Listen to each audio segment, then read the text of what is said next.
In 1843, the British naturalist Edward Forbes published a theory that would dominate the understanding of the deep ocean for more than 3 decades.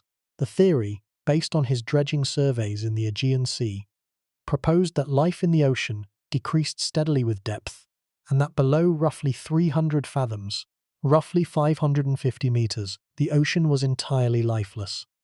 Forbes called this the azoic hypothesis, from the Greek for without life, and the hypothesis was accepted by the scientific community as a reasonable extrapolation from the available data. The deep ocean was dark, cold, and under enormous pressure. Life, as it was understood, required sunlight, warmth, and moderate conditions. The deep ocean provided none of these. The azoic hypothesis seemed obvious. The hypothesis was wrong, profoundly, fundamentally, and consequentially wrong. The deep ocean is not lifeless. It is one of the most biologically productive and most biologically diverse habitats on the planet. The organisms that inhabit it have challenged, overturned, and redefined more fundamental concepts in biology than the organisms of any other habitat on the surface of the Earth. The deep ocean has been the source of discoveries that have changed the definition of life, the understanding of energy, the model of the food web, the concept of symbiosis, the theory of biodiversity, the science of neurology, the tools of molecular biology, and the search for life on other worlds. The deep ocean is not merely a habitat. It is a laboratory that has been running experiments in extreme biology for hundreds of millions of years, and that has been revealing its results to human science, one discovery at a time since the first dredge was lowered into the darkness. The results have been paradigm-shifting, each one overturning an assumption that the surface biology had taken for granted, each one expanding the known range of what life can do. By the end of tonight, you are going to understand the discoveries made in the deep that changed biology, the assumptions that each discovery overturned, the scientists who made the discoveries, and the implications that each discovery has for the understanding of life on this planet and the search for life beyond it. Before we get started, if you find these mysteries as fascinating as we do, take a second to like the video or subscribe. It is a simple action, but it helps this channel reach more curious minds like yours. The discoveries of the deep ocean have not merely added new species to the catalogues or new facts to the textbooks. They have changed the conceptual foundations of biology itself. The concept of what counts as a food web, the concept of what counts as an energy source, the concept of what counts as alive, the concept of what counts as an ecosystem. Each of these concepts has been revised, expanded, or redefined by a discovery made in the deep ocean, a discovery that demonstrated that the concept, as formulated from the study of surface life, was too narrow, too limited, and too bound by the specific conditions of the sunlit world. The deep ocean has been the great corrector of biology's assumptions. Every assumption that was based solely on surface life has been tested by the deep, and many have failed the test. The failures are not embarrassments. They are the raw material of scientific progress, the points at which the old understanding gives way to the new, the moments at which the discipline advances beyond its previous limits. The deep ocean has produced more of these moments than any other habitat on Earth. Now, let us begin. The first discovery that changed biology was the discovery that the deep ocean is not lifeless, the overturning of Forbes's azoic hypothesis by the evidence from the earliest deep-sea dredging expeditions. The HMS Lightning and the HMS Porcupine, operating in the North Atlantic in 1868 and 1869, recovered living organisms from depths exceeding 2,000 fathoms, roughly 3,700 meters, disproving the azoic hypothesis by direct observation. The organisms included sponges, echinoderms, crustaceans, and worms, all living at depths that Forbes had declared lifeless. The discoveries were confirmed and dramatically expanded by the HMS Challenger expedition of 1872 to 1876, the first systematic survey of the deep ocean, which travelled nearly 70,000 nautical miles, sampled the ocean at 362 stations, and recovered thousands of specimens from depths exceeding 4,000 meters, including more than 4,000 new species that had never been described. The Challenger expedition did not merely disprove the azoic hypothesis, It established the foundation of deep ocean biology as a discipline, demonstrating that the deep ocean contained a diverse, abundant, and ecologically complex fauna that was as worthy of scientific study as the fauna of any surface habitat. The expedition's 50-volume report, published over more than 20 years, described the specimens, the habitats, and the physical conditions of the deep ocean in a detail that was not surpassed for decades. The overturning of the Azoic hypothesis changed biology by expanding the known range of habitable environments from the sunlit surface to the entirety of the ocean, adding roughly 90% of the ocean's volume to the habitable biosphere. The expansion was the first of many that the deep ocean would provide, and it established the pattern that would repeat with each subsequent discovery, the pattern of an assumption being overturned by the evidence from the deep expanding the known range of life beyond the previous limit. The second discovery was the deep scattering layer, the discovery that the deep ocean contains one of the largest concentrations of animal biomass on the planet, and that this biomass undertakes the largest animal migration on Earth every day. The deep scattering layer was first detected in 1942 by acoustic operators aboard United States Navy vessels who noticed a persistent acoustic reflector at depths of roughly 300 to 500 meters that appeared to be a false bottom, a phantom sea floor that moved upward at night and downward during the day. The reflector was initially thought to be a physical feature of the water column, perhaps a temperature boundary that reflected the sonar signal, but subsequent investigation, using finer resolution acoustic instruments and deep water sampling nets, revealed that the reflector was biological, produced by the combined acoustic backscatter of millions of small organisms, primarily lanternfish and crustaceans, that were concentrated at specific depths during the day and that migrated to the surface at night.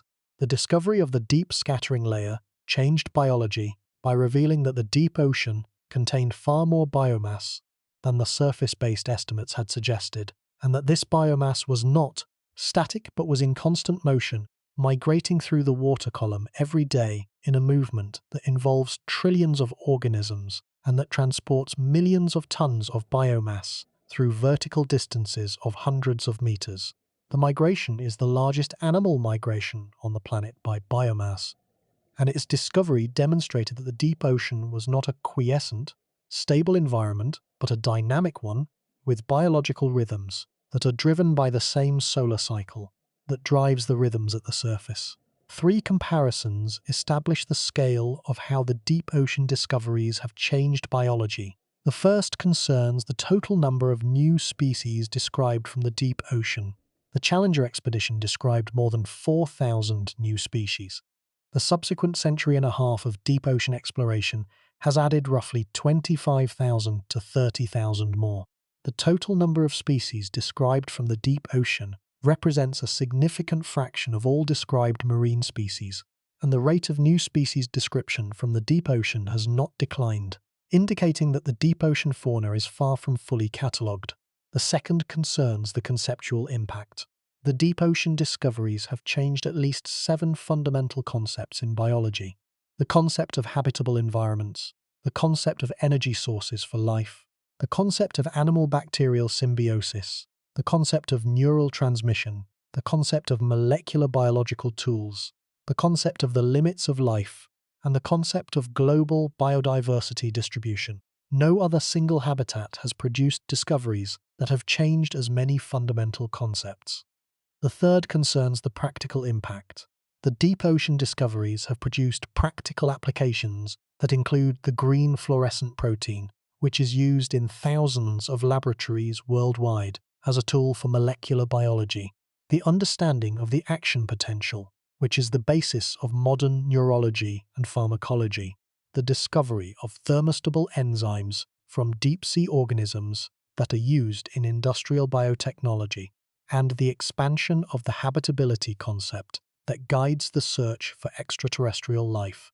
The core problem with understanding the discoveries made in the deep that changed biology is that each discovery required the overcoming of a specific assumption that the surface biology had taken for granted, and the overcoming of each assumption required evidence that was difficult to obtain because the deep ocean is difficult to access.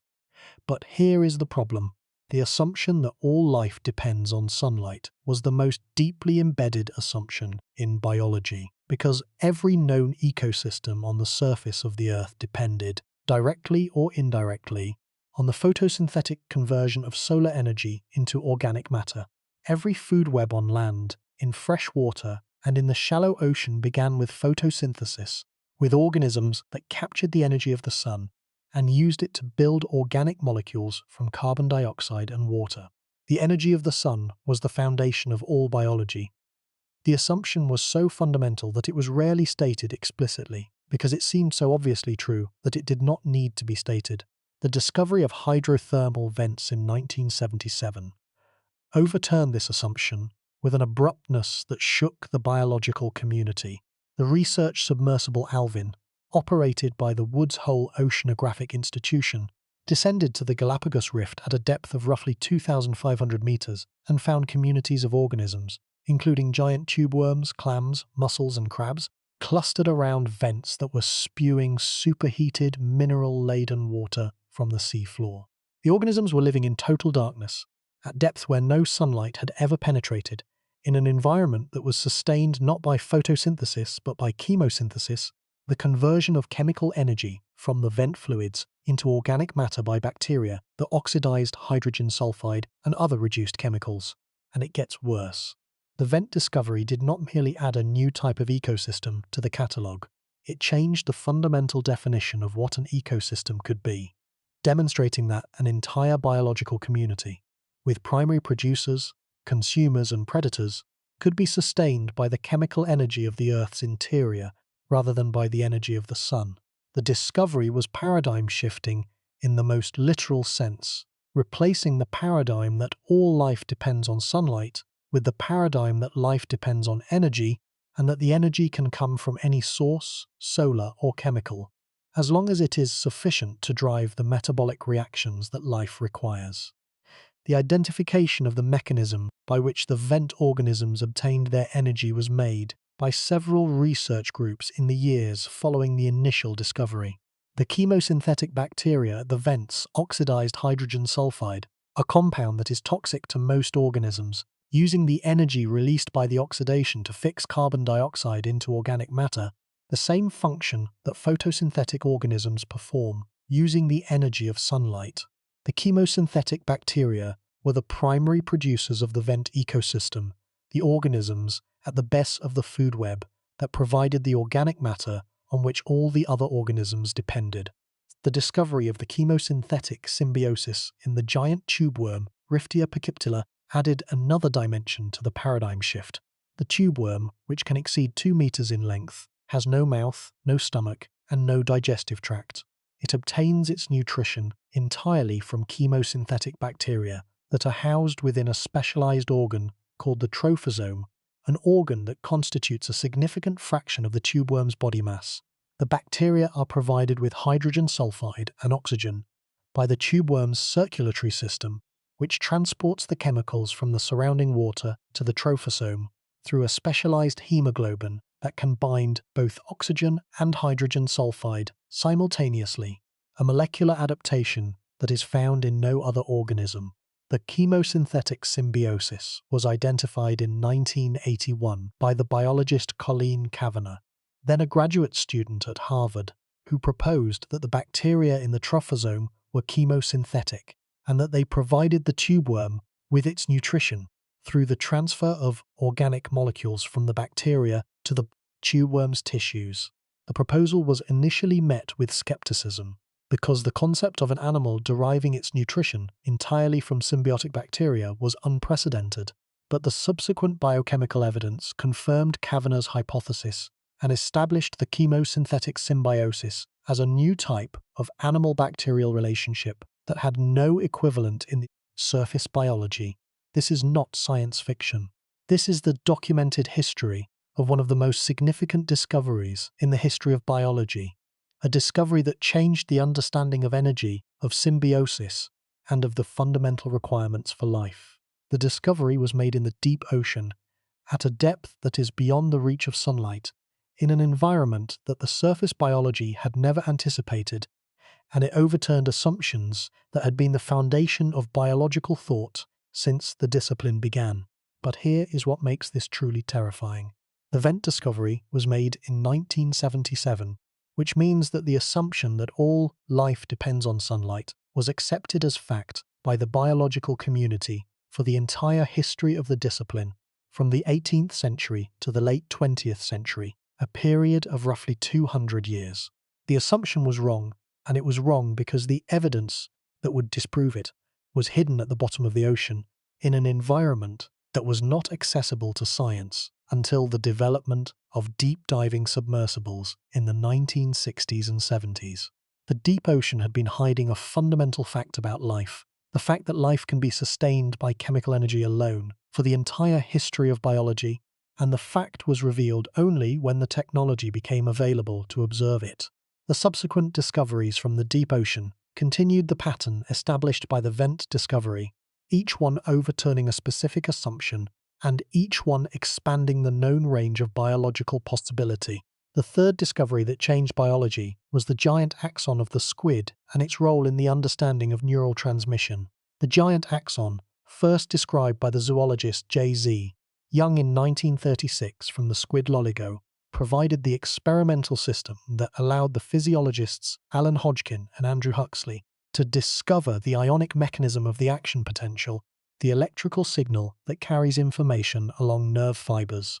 The giant axon, with a diameter of roughly 0.5 millimeter to 1 millimeter, was large enough to allow the insertion of electrodes that the technology of the 1940s required, and the measurements that Hodgkin and Huxley made on the giant axon established the model of neural transmission that is the foundation of modern neuroscience.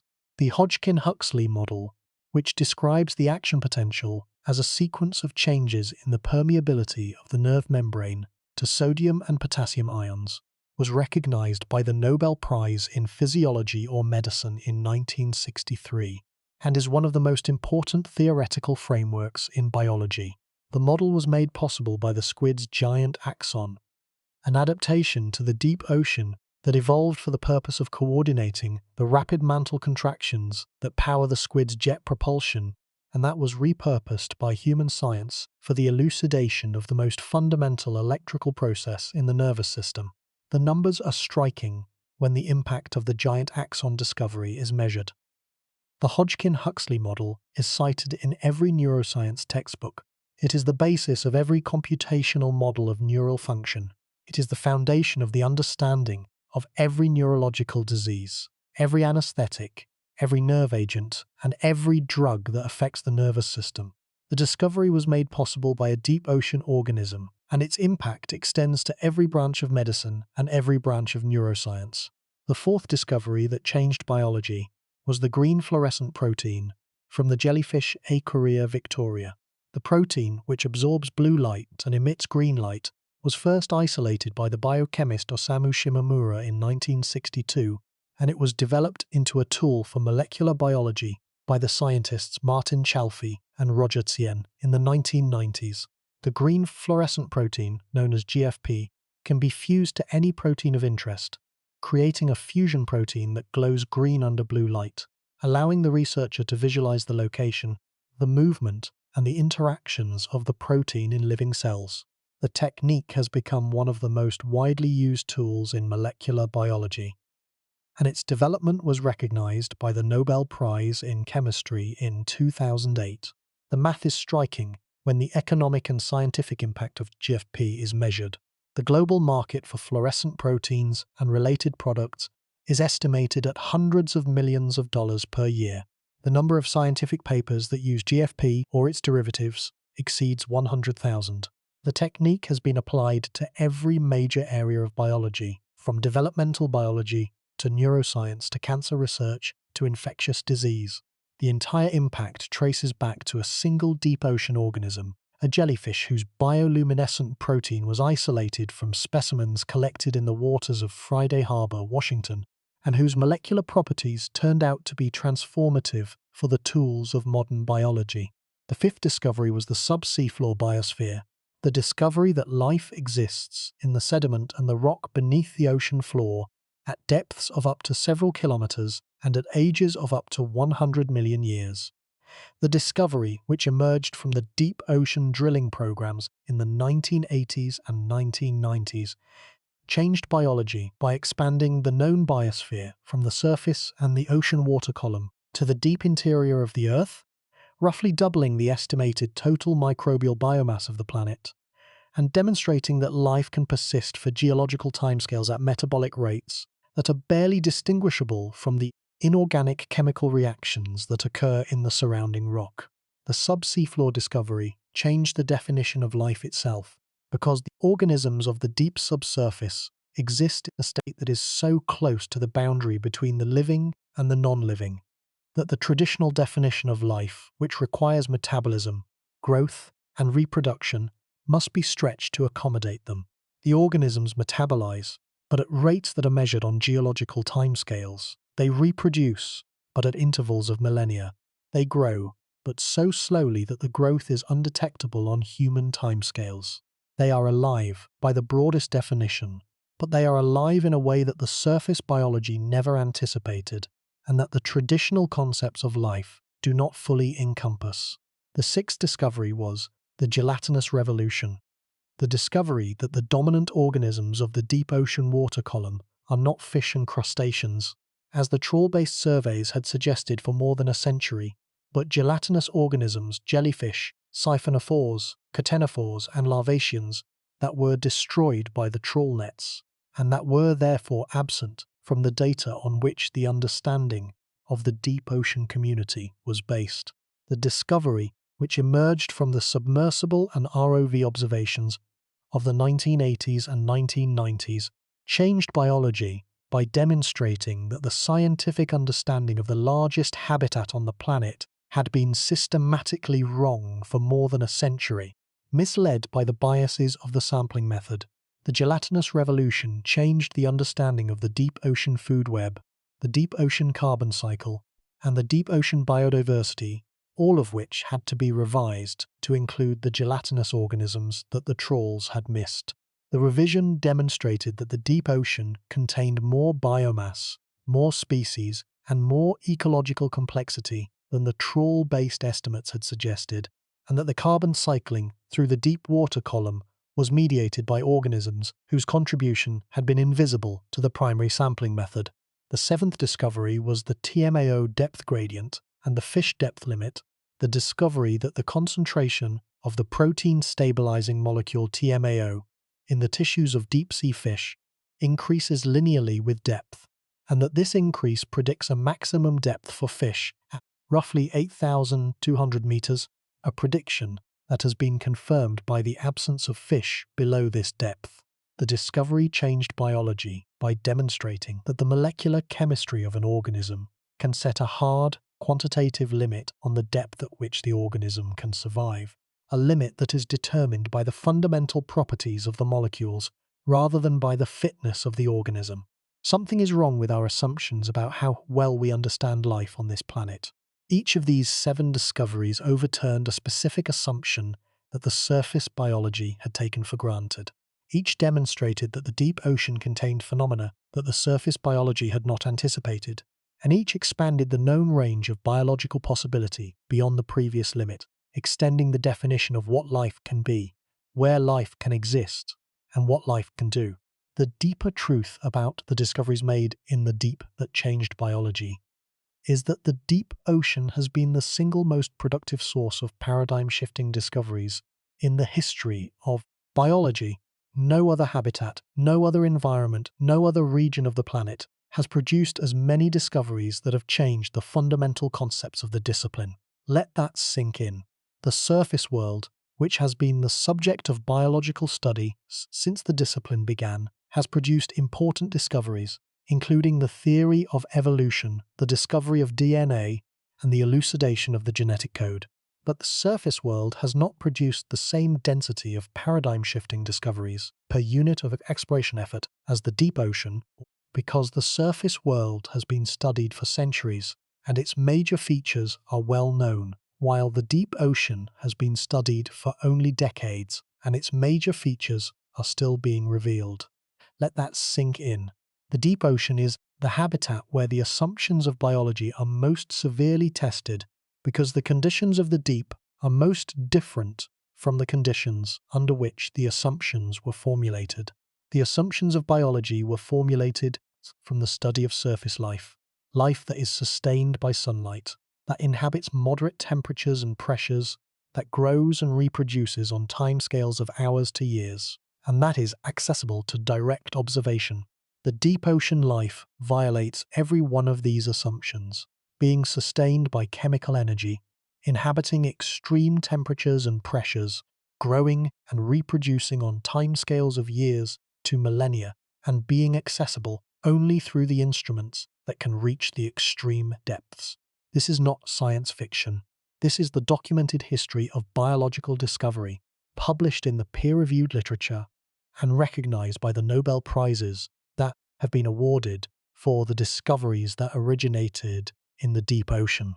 The discoveries are real, their impacts are measured, and the pattern, the systematic overturning of surface-based assumptions by deep ocean evidence, is as consistent and as productive as any pattern in the history of science. The deeper truth extends to the recognition that the deep ocean has not finished producing paradigm-shifting discoveries. The rate of new discoveries from the deep ocean has not declined. New technologies, including autonomous underwater vehicles, environmental DNA, low-light cameras, and genomic sequencing, are revealing aspects of deep ocean biology that were invisible to the previous generation of instruments. The discoveries of the next decades are likely to be as paradigm-shifting as the discoveries of the past decades because the deep ocean is as far from being fully understood now as it was when the Challenger expedition set sail in 1872. The pattern of discovery and paradigm shift that the deep ocean has established suggests that the remaining unknowns of the deep ocean contain further fundamental surprises, further assumptions that will be overturned, and further expansions of the known range of biological possibility. The deep ocean has consistently produced discoveries that exceeded the expectations of the scientific community, and there is no reason to believe that this pattern will not continue as the exploration continues. Something is wrong with our assumptions about what remains to be discovered. The deep ocean has been the source of paradigm-shifting discoveries for more than a century and a half, and the rate of discovery has not slowed. The remaining unknowns of the deep ocean, which include the majority of its species, the majority of its ecological processes, and the majority of its molecular adaptations, are likely to contain discoveries that are as important and as paradigm-shifting as any that have been made so far. What does it mean that the deep ocean has been the single most productive source of paradigm-shifting discoveries in the history of biology? What does this tell us about the nature of scientific knowledge, about the relationship between exploration and understanding, and about the future of biological discovery? The first implication is about the nature of scientific assumptions. The assumptions that the deep ocean discoveries have overturned were not careless or uninformed assumptions. They were reasonable extrapolations from the available data that were collected from the surface and that reflected the conditions of the surface. The assumptions were wrong, not because the scientists who made them were incompetent, but because the data from which the assumptions were drawn were incomplete, limited to the surface environments that were accessible to the technology of the time. The deep ocean discoveries demonstrated that the extrapolation from surface to deep was unreliable, that the conditions of the deep were sufficiently different from the conditions of the surface, that the biology of the deep was qualitatively different from the biology of the surface. The second implication concerns the value of exploration. Each of the paradigm-shifting discoveries from the deep ocean was made possible by the development of technology that provided access to the deep, the dredges and trawls of the 19th century, the submersibles and ROVs of the 20th century, and the autonomous vehicles and molecular tools of the 21st century. The discoveries were not predicted. They were not anticipated. They were not the result of hypothesis-driven research that knew what it was looking for. They were the result of exploration, of the systematic observation of an environment that had not been observed before, and of the recognition that the observations did not match the existing assumptions. There is a philosophical pause worth taking here. The deep ocean has been producing its extraordinary organisms for hundreds of millions of years, organisms that challenge every assumption of the surface biology, organisms that demonstrate the full range of what life can do. These organisms existed before any human looked at them. They existed before any instrument detected them. They existed before any theory predicted them. The discoveries that changed biology were not discoveries of new organisms. They were discoveries of organisms that had been there all along, organisms whose existence was not conditioned on human observation, but that had been performing their extraordinary biology in the darkness, unknown and unobserved for geological timescales. The creatures behind the discoveries deserve specific reflection. The tubeworms of the Galapagos Rift, with their chemosynthetic bacteria and their hemoglobin that binds hydrogen sulfide. The jellyfish Aquaria victoria, with its green fluorescent protein that has transformed molecular biology. The squid loligo, with its giant axon that enabled the discovery of the action potential. The microorganisms of the subsea floor, with their geological metabolic rates and their 100-million-year persistence. The gelatinous organisms that the trawls destroyed, with their mucus houses and their dominance of the water column. Each organism was the vehicle of a discovery that changed biology, and each was a product of the deep ocean, shaped by its specific conditions and performing its specific functions in its specific habitat. The ethical dimension of the relationship between exploration and discovery is relevant to the future of deep ocean research. The discoveries that changed biology were made possible by the investment of resources in the exploration of the deep ocean, an investment that was justified by the scientific curiosity of the researchers and by the expectation that the exploration would produce useful knowledge. The expectation was more than fulfilled, with the discoveries producing impacts that extended far beyond the original research questions to include applications in medicine, biotechnology, and the search for extraterrestrial life. The lesson is that the investment in exploration of unknown environments, even when the specific outcomes cannot be predicted, can produce returns that far exceed the cost. The discoveries made in the deep that changed biology are the deep ocean's most important contribution to human knowledge. They are the discoveries that overturned the assumption that the deep is lifeless, that all life depends on the sun, that the nervous system was a mystery, that molecular biology lacked the tools it needed, that the biosphere was limited to the surface, that the deep ocean community was known, and that the limits of fish depth were set by fitness rather than by molecular chemistry. Each discovery overturned a specific assumption. Each expanded the known range of biological possibility. Each was made in the deep ocean, at depths that were beyond the reach of routine observation, in environments that the surface biology had never anticipated, by organisms whose existence was not predicted by any model, and whose biology was not explained by any theory until the discovery was made. The pattern of discovery is not random, it is systematic, reflecting the fundamental difference between the conditions of the deep ocean and the conditions of the surface from which the assumptions were derived. The deep ocean provides conditions that are unlike any surface conditions, and the organisms adapted to these conditions possess biology that is unlike any surface biology. The discoveries are the result of the encounter between the surface-derived assumptions and the deep ocean reality, an encounter that has consistently produced paradigm shifts, because the reality is consistently more diverse, more extreme, and more extraordinary than the assumptions predicted. The deep ocean is the great corrector. It corrects the assumption that the ocean is lifeless. It corrects the assumption that life requires sunlight. It corrects the assumption that the food web begins with photosynthesis. It corrects the assumption that the biosphere is limited to the surface. It corrects the assumption that the deep ocean community is known from trawl data. It corrects the assumption that the limits of life are set by the conditions observed at the surface. Each correction is a discovery. Each discovery is a paradigm shift, and each paradigm shift expands the understanding of what life is, where life can exist, and what life can do. The discoveries are not finished. the deep ocean has not finished correcting the assumptions of biology. New technologies are providing access to aspects of the deep ocean that were invisible to the previous generation of instruments. New organisms are being discovered that possess biology that no model predicted.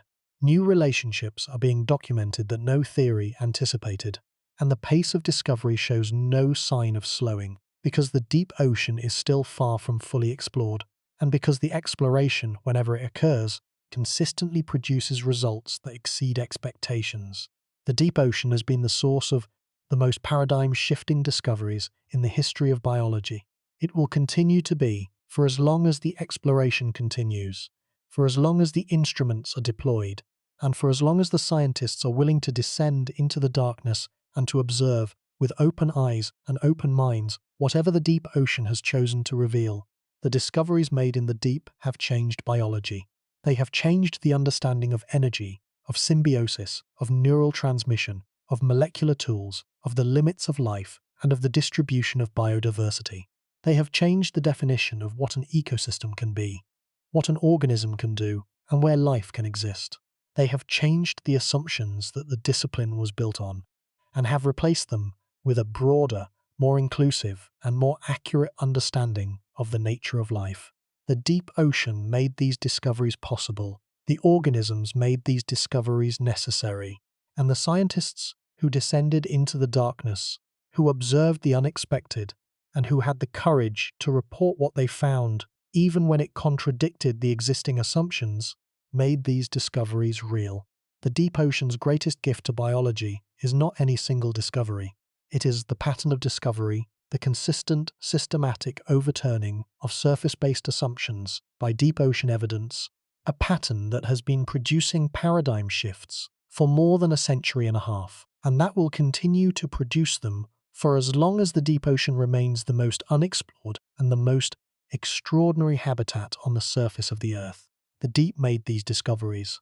The discoveries changed biology, and biology, changed by the deep, is richer, broader, and more extraordinary than it would have been without the dark, cold, pressurized world beneath the surface that has been quietly contradicting the surface assumptions since before any human knew it was there.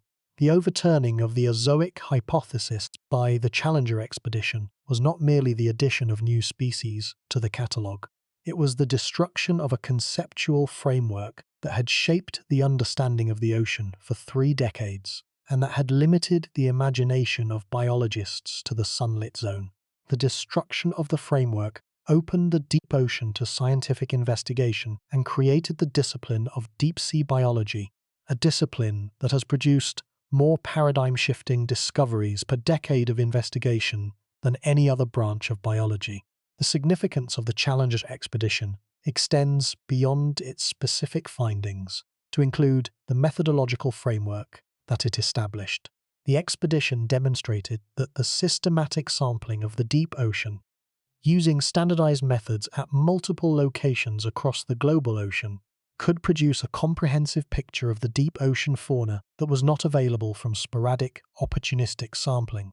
The methodological framework, which includes the standardized depth measurements, the standardized sampling protocols, and the standardized specimen preservation methods that the expedition developed, is still used in modified form by deep ocean research programs today. The specific organisms recovered by the Challenger expedition that were most significant for the overturning of the Azoic hypothesis included the stalked crinoids, the sea lilies, that were recovered from depths exceeding 4,000 meters, and that were believed to have been extinct since the Mesozoic era. The recovery of living crinoids from the deep ocean demonstrated that the deep served as a refuge for organisms that had disappeared from the shallow waters, a concept that would later be applied to other deep-sea organisms, including the coelacanth and the frilled shark, that represent ancient lineages surviving in the deep. The discovery of the deep scattering layer and its biological nature transformed not only the understanding of the deep ocean, but also the technology of naval warfare, because the acoustic reflections from the layer could mask the acoustic signatures of submarines, creating a biological camouflage that the military had not anticipated. The military interest in the deep scattering layer drove the funding for the early research into its biology and its behavior, producing the detailed understanding of the diel vertical migration that is now a cornerstone of deep ocean ecology. The diel vertical migration of the deep scattering layer organisms has been documented as the largest coordinated movement of animal biomass on the planet. The migration involves an estimated 10 billion tons of organisms, primarily lanternfish and crustaceans, moving from depths of 300 to 700 meters during the day to the surface at night and returning at dawn. The migration transports carbon, nutrients, and energy between the surface and the deep, creating a biological pump that contributes significantly to the ocean's carbon cycle. The discovery of this migration and of its role in the carbon cycle changed the understanding of how the ocean regulates the atmospheric carbon dioxide concentration and demonstrated that the organisms of the deep ocean play a role in the global climate system that was not anticipated by the surface-based climate models. The investigation of the specific mechanism of the vent tubeworm symbiosis provides additional detail that illustrates the paradigm-shifting nature of the discovery. The giant tubeworm Riftia pachyptila possesses a trophosome, a specialized organ that can constitute more than half of the body mass, and that is densely packed with chemosynthetic bacteria. The trophosome receives hydrogen sulfide and oxygen from the tubeworm's circulatory system, which transports the chemicals from the surrounding water through a specialized hemoglobin that can bind both molecules simultaneously. The hemoglobin has a binding site for oxygen and a separate binding site for hydrogen sulfide, allowing the single molecule to carry both the fuel and the oxidant for the chemosynthetic reaction to the bacteria in the trophosome. The dual-binding hemoglobin of the vent tubeworm is one of the most remarkable molecular adaptations in biology because hydrogen sulfide is a potent inhibitor of aerobic metabolism in most organisms, blocking the mitochondrial electron transport chain and causing cellular asphyxiation. The tubeworm has evolved a hemoglobin that not only tolerates hydrogen sulfide, but actively transports it, delivering the molecule that would be toxic to most organisms to the symbiotic bacteria that use it as a fuel. The adaptation demonstrates the capacity of evolution to produce molecular solutions that transform a toxic substance into a nutritional resource, a transformation that has no equivalent in the surface biology. The Colleen Cavanaugh discovery of the chemosynthetic symbiosis in Riftia deserves expanded treatment because the discovery was made by a graduate student who proposed a hypothesis that contradicted the prevailing explanation, and that was initially rejected by the senior scientists in the field. Cavanaugh proposed in 1981 that the bacteria in the trophosome were chemosynthetic autotrophs, organisms that fixed carbon dioxide using the energy from hydrogen sulfide oxidation, and that they provided the tubeworm with its nutrition through the transfer of organic molecules. The prevailing explanation at the time was that the tubeworm absorbed dissolved organic molecules from the vent water, a mechanism that did not require the bacteria, and that was consistent with the existing understanding of how deep-sea organisms obtained their nutrition.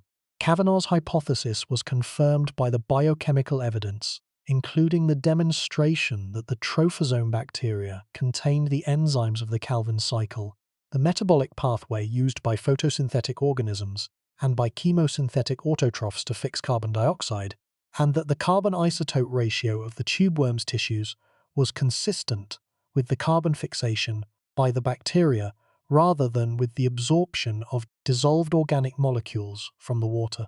The confirmation of the hypothesis established the chemosynthetic symbiosis as a new type of animal nutrition and demonstrated that the deep ocean could produce biological relationships that were not only unknown but unprecedented. The discovery of chemosynthesis at the vents has implications for the search for extraterrestrial life that have transformed the field of astrobiology. Before the vent discovery, the search for extraterrestrial life focused on the habitable zone around stars, the region where surface conditions allow liquid water and where photosynthesis could sustain a biosphere. After the vent discovery, the search expanded to include any environment with liquid water and chemical energy, regardless of the distance from the star and regardless of the availability of sunlight.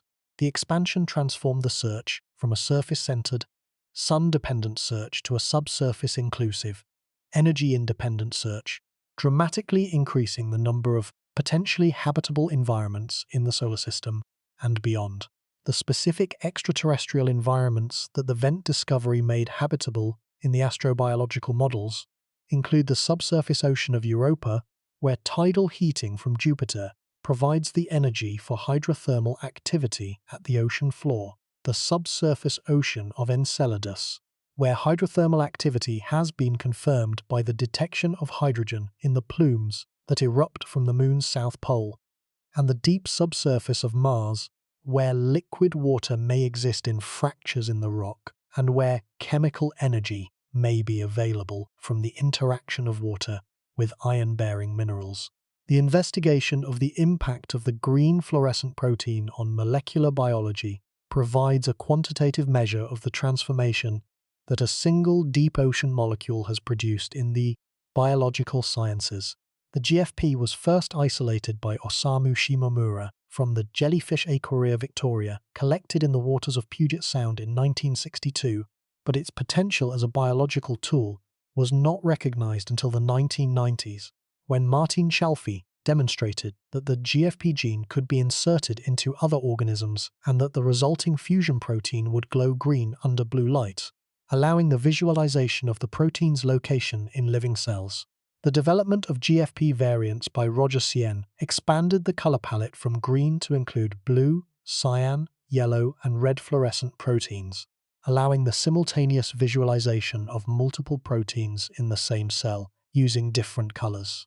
The expanded palette transformed molecular biology by enabling researchers to track the movements and the interactions of multiple proteins in living cells in real time, providing the dynamic information about cellular processes that static methods, such as immunostaining and electron microscopy, could not provide.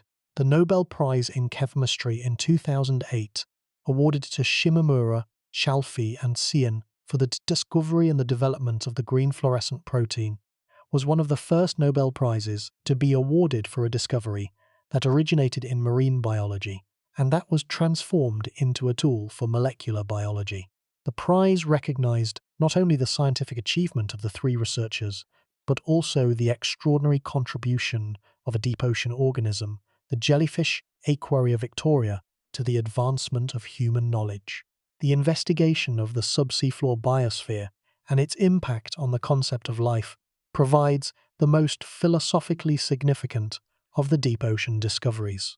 The subsea floor organisms, which metabolize at rates that are millions of times slower than the rates of surface bacteria, and which persist for geological timescales in conditions that are barely distinguishable from the inorganic chemistry of the surrounding rock, challenged the concept of life that had been developed from the study of surface organisms.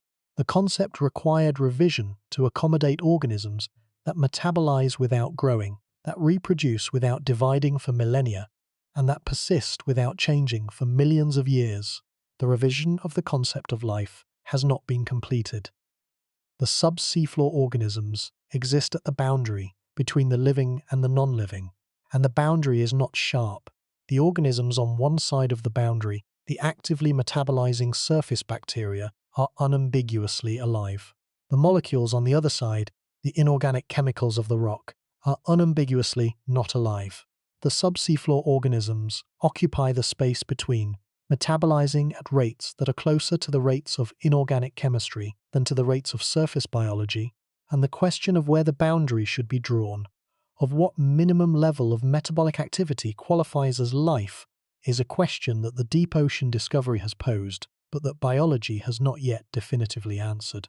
The investigation of the gelatinous revolution and its impact on the understanding of the deep ocean ecosystem provides a methodological lesson that extends beyond the specific finding.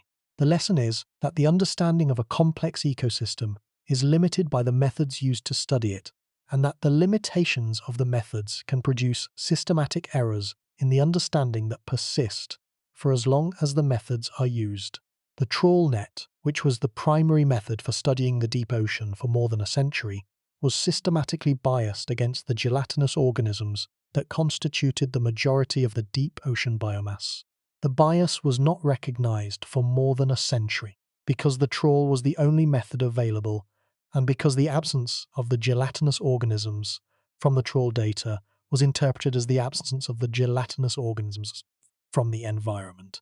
The correction of the bias through the introduction of submersible and ROV observations in the 1980s and 1990s revealed that the deep ocean contained far more biomass, far more species, and far more ecological complexity than the trawl-based understanding had suggested. The correction demonstrated that the understanding of the deep ocean had been systematically wrong for more than a century, and that the error was caused not by carelessness, but by the fundamental limitations of the tool that was used to produce the understanding. The methodological lesson of the gelatinous revolution applies to every field of science that uses sampling methods to study complex systems. The lesson is that the sampling method determines the picture, that the biases of the method shape the understanding, and that the understanding can be systematically wrong if the biases are not recognized and corrected. The deep ocean, with its century of trawl-based mischaracterization, provides the most dramatic example of this lesson, and the gelatinous revolution provides the most dramatic correction. The practical implications of the deep ocean discoveries extend to multiple fields of human endeavor. The chemosynthetic metabolism discovered at the vents has informed the development of bioremediation strategies for the cleanup of hydrogen sulfide contamination. The thermostable enzymes discovered in vent organisms have been developed for use in industrial biotechnology, including the polymerase chain reaction, the technique that amplifies DNA, and that is the foundation of genetic testing, forensic analysis, and molecular diagnostics. The understanding of neural transmission derived from the squid giant axon has informed the development of every neurological drug and every anesthetic. The green fluorescent protein has transformed the tools of molecular biology, and the expansion of the habitability concept has guided the strategy of the search for extraterrestrial life. The deep ocean has changed biology more profoundly than any other habitat on the planet.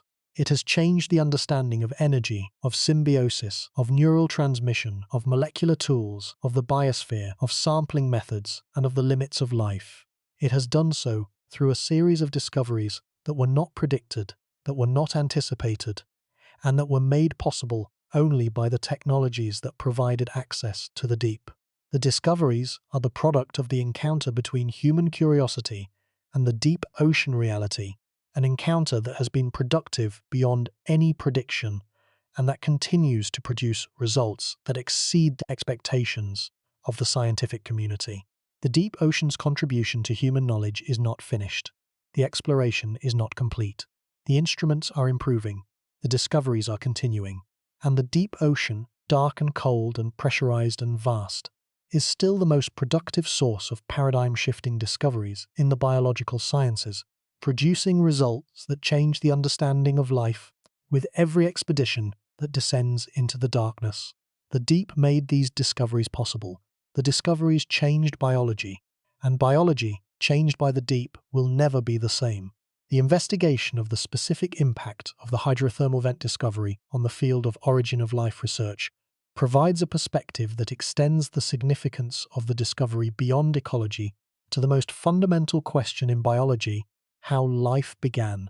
Before the vent discovery, the leading models for the origin of life placed the event at the surface, in warm, shallow ponds, in tidal pools, or in the surface waters of the ocean, where sunlight provided the energy for the prebiotic chemistry that preceded the first living cells. The vent discovery provided an alternative setting, the deep ocean hydrothermal vents, where chemical energy from the Earth's interior could drive the prebiotic chemistry in the absence of sunlight, and where the conditions, including the availability of hydrogen, the presence of catalytic mineral surfaces, and the protection from the violent surface conditions of the early Earth, were potentially more favorable for the origin of life than the conditions at the surface. The vent origin hypothesis, proposed by several researchers in the years following the vent discovery, proposes that life originated at alkaline hydrothermal vents, sites where warm, alkaline, hydrogen-rich fluid emerged from the seafloor and mixed with the cold, acidic, carbon dioxide-rich ocean water. The mixing created chemical gradients, particularly proton gradients across the mineral precipitates that formed at the mixing zone that could have driven the synthesis of organic molecules and the formation of the protocellular structures that preceded the first living cells. The hypothesis is supported by the observation that the energy metabolism of the most deeply rooted organisms in the tree of life, the organisms that are most closely related to the last common ancestor, uses proton gradients as the primary mechanism for energy conversion, consistent with an origin at a site where proton gradients were naturally available. The vent origin hypothesis has not been confirmed and remains controversial, but it has shifted the center of gravity of the origin of life debate from the surface to the deep, from the sun-dependent to the chemistry-dependent, and from the pond to the vent. The shift is a direct consequence of the vent discovery, and it demonstrates that the discovery's impact extends to the most fundamental question in biology, the question of how life began. The investigation of the impact of the Hodgkin-Huxley model on subsequent neuroscience provides a measure of the transformative potential of a single deep ocean discovery. The model, which describes the action potential as a sequence of changes in the membrane permeability to sodium and potassium ions, driven by voltage-dependent ion channels, has been the foundation of every subsequent advance in the understanding of neural function. The model predicted the existence of ion channels, protein pores in the membrane that open and close in response to changes in the electrical potential across the membrane, a prediction that was confirmed in the 1970s by the patch clamp technique developed by Erwin Neher and Bert Sackman, who were awarded the Nobel Prize in Physiology or Medicine in 1991 for this work. The ion channel discovery, which was itself a consequence of the Hodgkin-Huxley prediction, which was itself a consequence of the squid giant axon discovery, created the field of molecular neuroscience, the study of the molecular mechanisms that underlie neural function. The field has produced the understanding of how anesthetics work, how nerve agents kill, how neurological diseases disrupt neural function, and how psychiatric drugs modify neural activity. Every drug that targets an ion channel, every anesthetic that blocks neural transmission, and every nerve agent that disrupts the action potential owes its mechanism of action to the understanding that originated with the squid giant axon. The chain of discovery, from the squid giant axon to the Hodgkin-Huxley model, to the prediction of ion channels, to the patch clamp technique, to the molecular neuroscience that informs modern medicine, is one of the longest and most productive chains of scientific discovery in the history of biology. The chain begins with a deep ocean organism, a squid whose giant axon evolved for the purpose of jet propulsion, and it extends to the treatment of neurological diseases, the design of anesthetics, and the understanding of the molecular basis of consciousness. The chain demonstrates the unpredictable, transformative potential of basic research on deep ocean organisms, research that was not motivated by any practical goal, but that produced practical impacts that have affected millions of lives. The investigation of the specific economic impact of the green fluorescent protein provides a quantitative measure of the practical returns from deep ocean research. The global market for fluorescent proteins and related reagents is estimated at roughly $500 million to $1 billion per year, a market that did not exist before the development of GFP as a biological tool in the 1990s. The market includes the fluorescent proteins themselves, the antibodies and the expression vectors that are used to create the fusion proteins, the microscopes and the imaging systems that are used to detect the fluorescence, and the software and the analysis tools that are used to process the imaging data. The entire market traces back to a single deep ocean organism, the jellyfish Aquaria victoria, and to the curiosity of a single researcher, Osamu Shimomura, who spent decades studying the bioluminescence of the jellyfish without any expectation that the research would produce practical applications. The investigation of the impact of the deep ocean discoveries on the concept of biodiversity provides a perspective that connects the individual discoveries to the broader understanding of how life is distributed across the planet. Before the deep ocean exploration, the understanding of global biodiversity was based on the organisms that had been catalogued from the surface environments, the forests, the grasslands, the freshwater systems, and the shallow marine environments that had been studied for centuries. The deep ocean exploration revealed that the surface-based understanding was dramatically incomplete, that the deep ocean contained a biodiversity that was comparable to or greater than the biodiversity of the surface environments, and that the inclusion of the deep ocean species in the global biodiversity count roughly doubled the estimated number of marine species. The expansion of the global biodiversity estimate by the inclusion of the deep ocean species changed the understanding of where life is concentrated on the planet and how the diversity is distributed among habitats. The surface-based understanding had placed the majority of the diversity in the tropical forests and the coral reefs, the charismatic ecosystems that had been the focus of conservation attention. The inclusion of the deep ocean diversity revealed that a significant fraction of the total was hidden in the deep, in habitats that were neither charismatic nor accessible, and that the conservation of global biodiversity required attention to the deep ocean habitats as well as to the surface habitats. The investigation of how the deep ocean discoveries have changed the philosophy of biology provides an intellectual perspective that extends the significance of the discoveries beyond the specific findings to the conceptual framework of the discipline.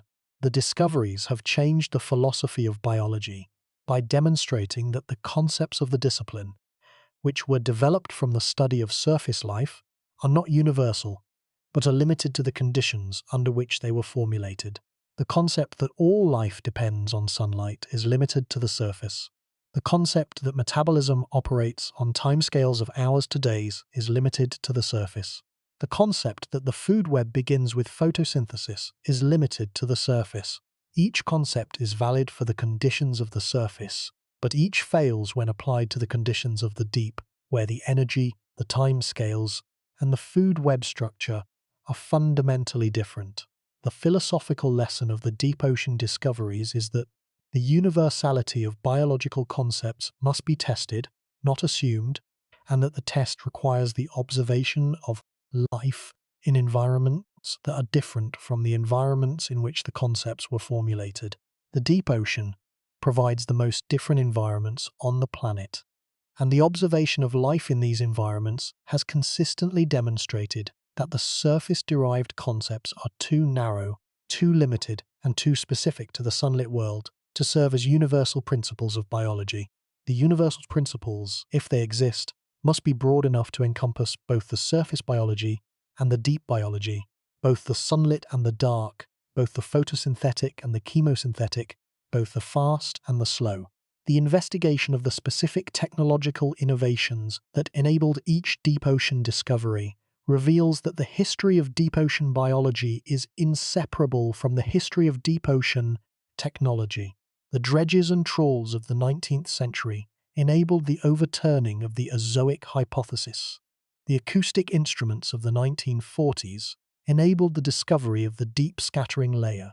The deep-diving submersible Alvin enabled the discovery of the hydrothermal vents. The microelectrodes of the 1940s enabled the Hodgkin-Huxley experiments on the squid giant axon. The molecular techniques of the 1960s enabled the isolation of the green fluorescent protein. The deep ocean drilling programs of the 1980s enabled the discovery of the subsea floor biosphere. The submersibles and ROVs of the 1980s and 1990s enabled the gelatinous revolution, and the molecular analysis techniques of the 2000s enabled the discovery of the TMAO depth gradient. Each discovery required a specific technology, and each technology provided access to a specific aspect of the deep ocean that had been inaccessible to the previous generation of instruments.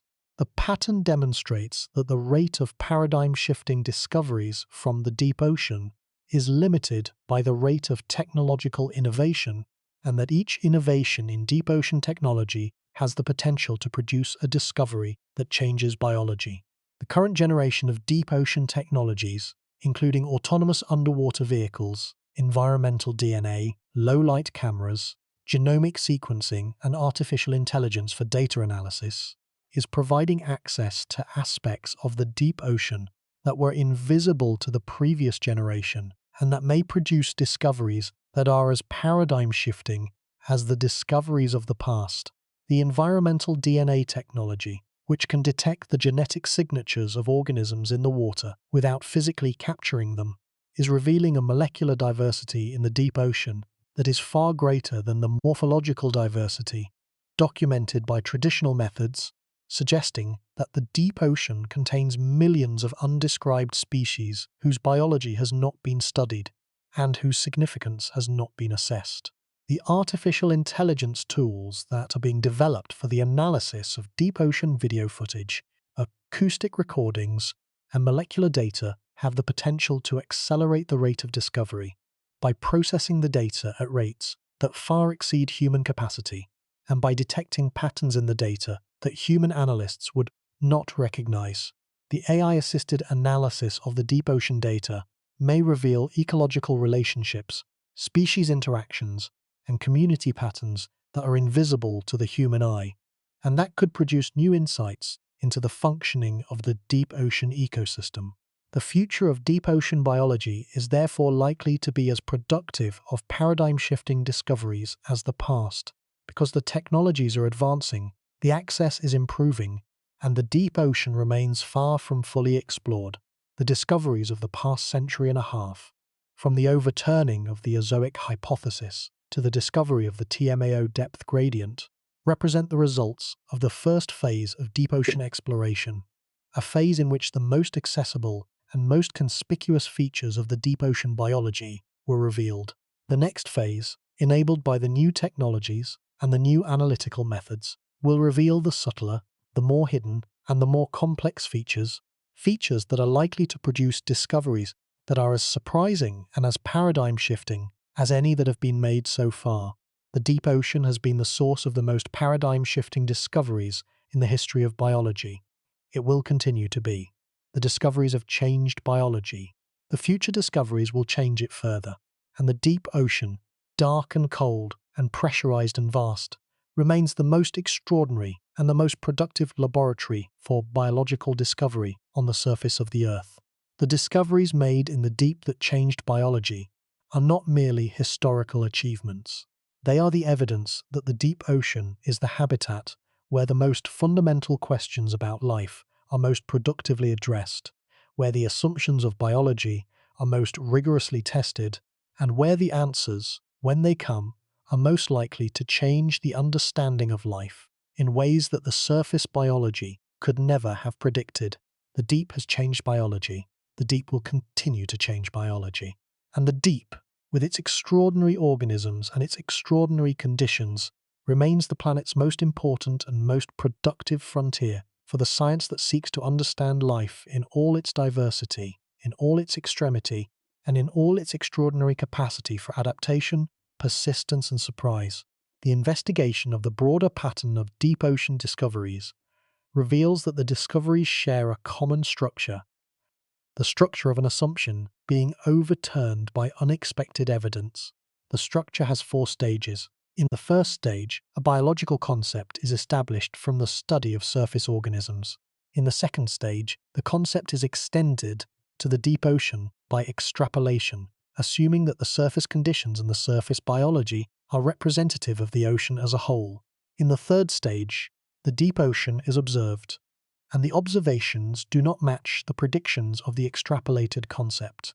In the fourth stage, the concept is revised to accommodate the deep ocean observations, expanding the known range of biological possibility beyond the previous limit. The 4-stage structure has been repeated with each of the 7 paradigm-shifting discoveries described in this narrative, and it has been repeated with numerous other discoveries that, while less dramatic, have also contributed to the revision of biological concepts. The discoveries of extremophilic organisms at vent temperatures, of piezophilic bacteria that require extreme pressure, of organisms that survive on radiolytic energy in the deep subsurface, and of the TMAO depth limit for fish have all followed the same four-stage pattern, each one overturning a specific assumption and each one expanding the known range of life. The consistency of the pattern suggests that it is not a coincidence, but a consequence of the fundamental difference between the deep ocean and the surface from which the assumptions were derived. The deep ocean provides conditions that are sufficiently different from the surface that the extrapolation from surface to deep is unreliable, and the observations of the deep consistently reveal phenomena that the extrapolation did not predict. The pattern will continue as long as the deep ocean remains different from the surface, and as long as the biological concepts continue to be formulated primarily from the study of surface life. The investigation of the impact of the deep ocean discoveries on the broader scientific culture reveals that the discoveries have changed not only the specific concepts of biology, but also the attitude of the scientific community toward the unknown. Before the deep ocean discoveries, the scientific community had a relatively conservative attitude toward the unknown regions of the planet, assuming that the unknown regions were likely to contain organisms and processes that were similar to those in the known regions, differing in detail, but not in kind. The deep ocean discoveries challenged this attitude by demonstrating that the unknown regions of the planet contained organisms and processes that were qualitatively different from those in the known regions, organisms that used different energy sources, that had different metabolic rates, that lived in different relationships, and that challenged the fundamental definitions of the discipline.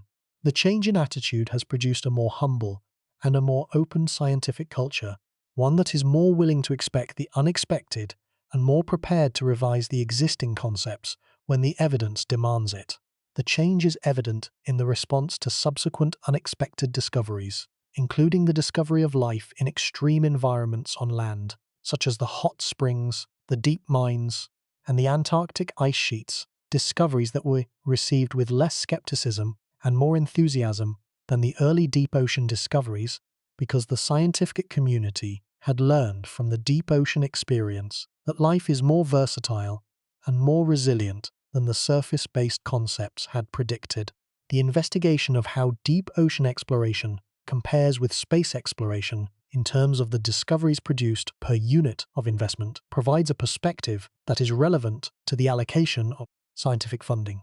Global spending on space exploration exceeds $50 billion per year, while global spending on deep ocean research is estimated at roughly $1 to $2 billion per year. The ratio of roughly 25 to 50 to 1 does not reflect the relative productivity of the two fields, because the deep ocean research has produced a higher density of paradigm-shifting discoveries per dollar invested than the space research, including 2 Nobel Prizes that originated from deep ocean organisms, a revolution in the understanding of energy and symbiosis. The expansion of the biosphere include the deep subsurface and the transformation of the tools of molecular biology. The comparison is not intended to diminish the value of space exploration, which has produced its own paradigm-shifting discoveries, and which addresses questions that are as fundamental as any in science. The comparison is intended to demonstrate that the investment in deep ocean research is underweight relative to the productivity of the field, and that an increase in the investment would be likely to produce additional paradigm-shifting discoveries, because the deep ocean remains far from fully explored, and because the history of exploration has consistently demonstrated that new access to the deep produces new discoveries. The specific example of the polymerase chain reaction, the PCR technique that is the foundation of modern genetic testing, molecular diagnostics, and forensic analysis, illustrates the indirect pathway by which deep ocean discoveries can produce practical applications. The PCR technique requires a DNA polymerase enzyme that is stable at the high temperatures used in the amplification cycle, and the first thermostable polymerase used in PCR was isolated from the bacterium Thermus aquaticus, an organism found in hot springs on land. However, the subsequent development of improved thermostable polymerases for PCR has drawn on the enzymes of deep-sea vent organisms including the archaea and the bacteria that inhabit the superheated vent fluids, organisms whose enzymes are more thermostable, more accurate, and more efficient than the original thermos enzyme. The deep-sea vent polymerases have been incorporated into commercial PCR kits that are used in laboratories worldwide, and their superior performance has made them the enzymes of choice for many applications, including the high-fidelity amplification needed for genome sequencing, the rapid amplification needed for point-of-care diagnostics, and the quantitative amplification needed for gene expression analysis. The vent polymerases demonstrate the practical value of the deep ocean organisms whose enzymes, evolved for function at extreme temperatures and extreme pressures, provide superior performance in applications that their evolution never anticipated. The investigation of the role of deep ocean research in the training of scientists provides a perspective that connects the discoveries to the development of human expertise. The deep ocean has been a training ground for some of the most innovative and most successful scientists in marine biology, in molecular biology, in geochemistry, and in astrobiology. The challenges of deep ocean research, including the technical difficulty of working at extreme depths, the interdisciplinary nature of the science, and the need for creative solutions to novel problems, produce scientists who are versatile, resourceful, and capable of working at the boundaries of multiple disciplines. The interdisciplinary nature of deep ocean research is one of its most distinctive features. The study of the deep ocean requires expertise in biology, in chemistry, in physics, in geology, in engineering, and in data science, because the deep ocean environment is shaped by the interactions of all these disciplines, and because the understanding of the environment requires the integration of data and concepts from all of them. The interdisciplinary training that deep ocean research provides is valuable beyond the specific field, producing scientists who can communicate across disciplinary boundaries and who can integrate diverse types of information into coherent understanding. The education of the public about the deep ocean discoveries provides a practical connection between the discoveries and the broader culture. The deep ocean discoveries are among the most compelling stories in science, combining the drama of exploration, the wonder of discovery, the surprise of the unexpected, and the significance of the paradigm shift. The stories are accessible to audiences of all ages, and they provide entry points to the deeper understanding of biology, of ecology, of evolution, and of the relationship between humans and the planet that supports them.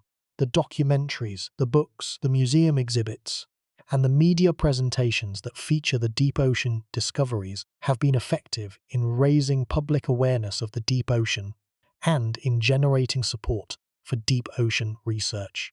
The Blue Planet documentaries, the Vent Discovery narratives, the giant squid footage, and the GFP story have all captured the public imagination and have contributed to the cultural awareness of the deep ocean that is needed for the political support of deep ocean research and deep ocean conservation. The conservation dimension of the deep ocean discoveries connects the scientific significance to the practical urgency. The deep ocean is being changed by human activities, including climate change, pollution, and the potential for deep sea mining, and the changes are affecting the organisms and the ecosystems that the discoveries have revealed. The chemosynthetic communities of the vents, the gelatinous organisms of the water column, the subsea floor biosphere, and the adult organisms are all potentially affected by the environmental changes, and the documentation and the protection of these organisms and ecosystems is a priority that is as urgent as the continued exploration. The deep ocean discoveries have provided the knowledge that is needed to understand what is at stake, the knowledge of the extraordinary organisms, the extraordinary ecosystems, and the extraordinary biological processes that the deep ocean contains. The discoveries have changed biology. They have expanded the understanding of life. They have produced practical applications that have benefited humanity, and they have revealed a deep ocean that is as worthy of protection as any ecosystem on the surface, a deep ocean whose organisms are as extraordinary, as important, and as vulnerable as any organisms on the planet. The discoveries made in the deep that changed biology are the foundation on which the future of deep ocean science, deep ocean conservation, and deep ocean exploration will be built. The foundation is strong. The discoveries are significant. The implications are profound. And the deep ocean, which produced them all, remains the most productive and the most extraordinary frontier for biological discovery on the surface of the Earth. The deep ocean changed biology.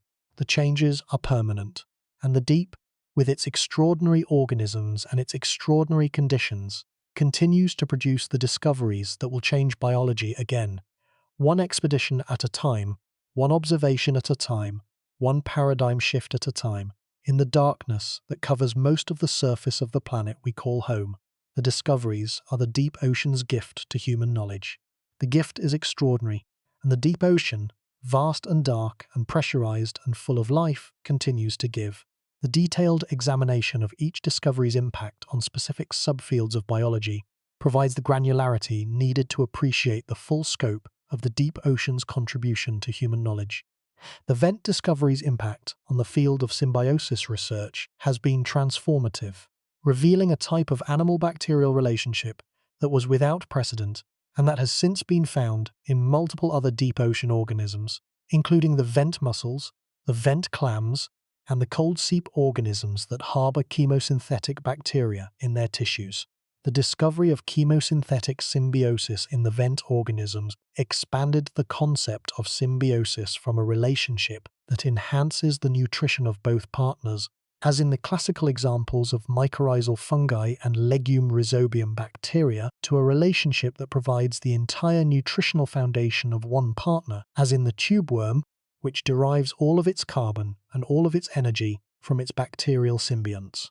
The expansion of the symbiosis concept changed the understanding of how organisms obtain their nutrition and demonstrated that the boundaries between the autotrophic and the heterotrophic, between the producer and the consumer, are not absolute but are bridged by the symbiotic relationships that allow consumers to harbor producers within their own bodies.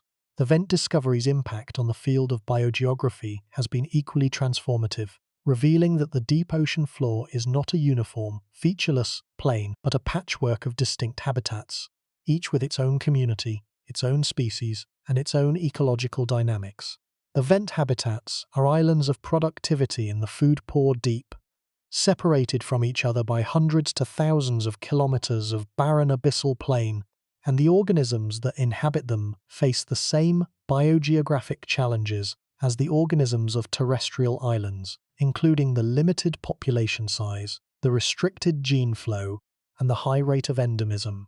The application of island biogeography theory to the vent habitats has produced insights into the processes that govern the colonization, the speciation, and the extinction of organisms in isolated habitats, insights that are relevant to the conservation of isolated habitats everywhere. The discovery of the deep scattering layer's role in the carbon cycle has changed the field of global biogeochemistry by revealing a biological mechanism for the transfer of carbon from the surface to the deep that was not included in the early climate models. The diel vertical migration of the deep scattering layer organisms transports roughly 1 to 2 billion tons of carbon per year from the surface to the mesopelagic zone, a flux that is significant relative to the total biological pump, and that has implications for the prediction of the atmospheric carbon dioxide trajectory under different emission scenarios. The inclusion of the migratory carbon flux in the climate models has improved the accuracy of the predictions, demonstrating that the deep ocean organisms play a role in the regulation of the global climate that was not appreciated until the deep scattering layer was studied. The discovery of the subsea floor biosphere has changed the field of geobiology by demonstrating that the boundary between biology and geology is not sharp but is a continuum, with organisms at one end that are unambiguously biological, organisms at the other end that are barely distinguishable from the inorganic chemistry of the rock, and a spectrum of intermediate states that challenge the traditional distinction between the living and the non-living.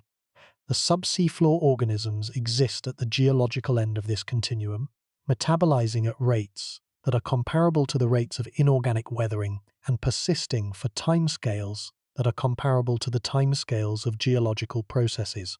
The discovery has created the field of deep biosphere research, a field that spans the disciplines of microbiology, geochemistry, and geology, and that addresses the fundamental question of how life and geology interact at the molecular level. The investigation of the cumulative impact of all the deep ocean discoveries on the estimation of the total biomass of the biosphere reveals that the discoveries have substantially increased the estimated total. The discovery of the deep scattering layer added roughly 10 billion tons of animal biomass to the estimate. The discovery of the subsea floor biosphere added roughly 4 billion tons of microbial biomass. The gelatinous revolution added an unknown but significant quantity of biomass that the trawl-based estimates had missed. The cumulative effect of these additions is an estimated total biosphere that is substantially larger than the pre-deep ocean estimate, a total that reflects the inclusion of the deep ocean organisms that the surface-based science had not anticipated. The investigation of the specific organisms that served as the vehicles of each paradigm-shifting discovery reveals that the organisms were, in every case, ordinary members of the deep ocean community, organisms that were not unusual in their own contexts, but that possessed properties that were unusual in the context of the surface biology from which the assumptions had been derived. The tube worms of the vents were ordinary vent organisms, common at vent sites worldwide, and adapted to the vent conditions through the chemosynthetic symbiosis that was, for the tube worm, simply the way it obtained its food. The jellyfish Aquaria victoria was an ordinary member of the coastal zooplankton, common in the waters of the Pacific Northwest and possessing the green fluorescent protein as part of its normal bioluminescent system. The squid loligo was an ordinary cephalopod, common in the coastal waters of the Atlantic and possessing the giant axon as a normal component of its nervous system.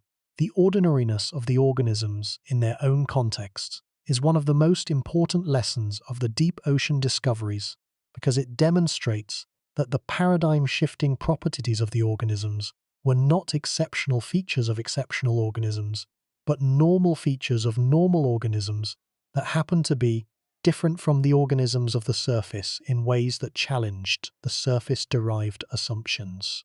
The lesson is that every organism is potentially paradigm-shifting, that every organism possesses properties that could change the understanding of biology, if those properties are different enough from the properties of the organisms that the assumptions were based on. The deep ocean provides the difference, because its conditions are the most different from the surface conditions, and the organisms adapted to those conditions possess the properties that are the most different from the surface properties. The investigation of the role of serendipity in the deep ocean discoveries reveals that many of the most significant discoveries were not the result of hypothesis-driven research, but of exploratory observation that encountered the unexpected. The vent discovery was not predicted. Scientists aboard Alvin were looking for hydrothermal activity, not for biological communities, and the discovery of the vent organisms was a surprise that redirected the entire research program. The GFP discovery was the result of Shimomura's curiosity about the bioluminescence of a jellyfish, not of a plan to develop tools for molecular biology. The gelatinous revolution was the result of the observation that the submersible observations did not match the trawl data, not of a hypothesis about what the observations would show. The role of serendipity in the discoveries demonstrates that the most productive strategy for deep ocean research is not hypothesis-driven research alone, but a combination of hypothesis-driven research and exploratory observation, the systematic observation of unknown environments that is open to the unexpected, and that is prepared to recognize and to follow up on observations that do not match the existing expectations. The strategy is expensive because it requires the deployment of instruments in environments that may or may not produce the expected results, but it is productive because the deep ocean has consistently demonstrated that the unexpected results are more valuable than the expected ones. The investigation of the timeline of the deep ocean discoveries reveals that the discoveries have been concentrated in two periods of rapid advance, separated by a period of slower progress.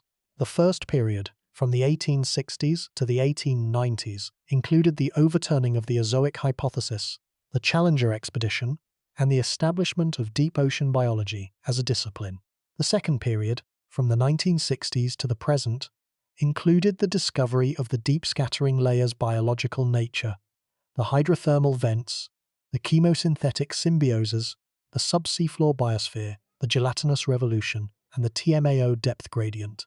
The two periods correspond to the two major advances in deep ocean technology: the development of deep water dredging and trawling in the first period, and the development of deep diving submersibles, ROVs, and molecular tools in the second.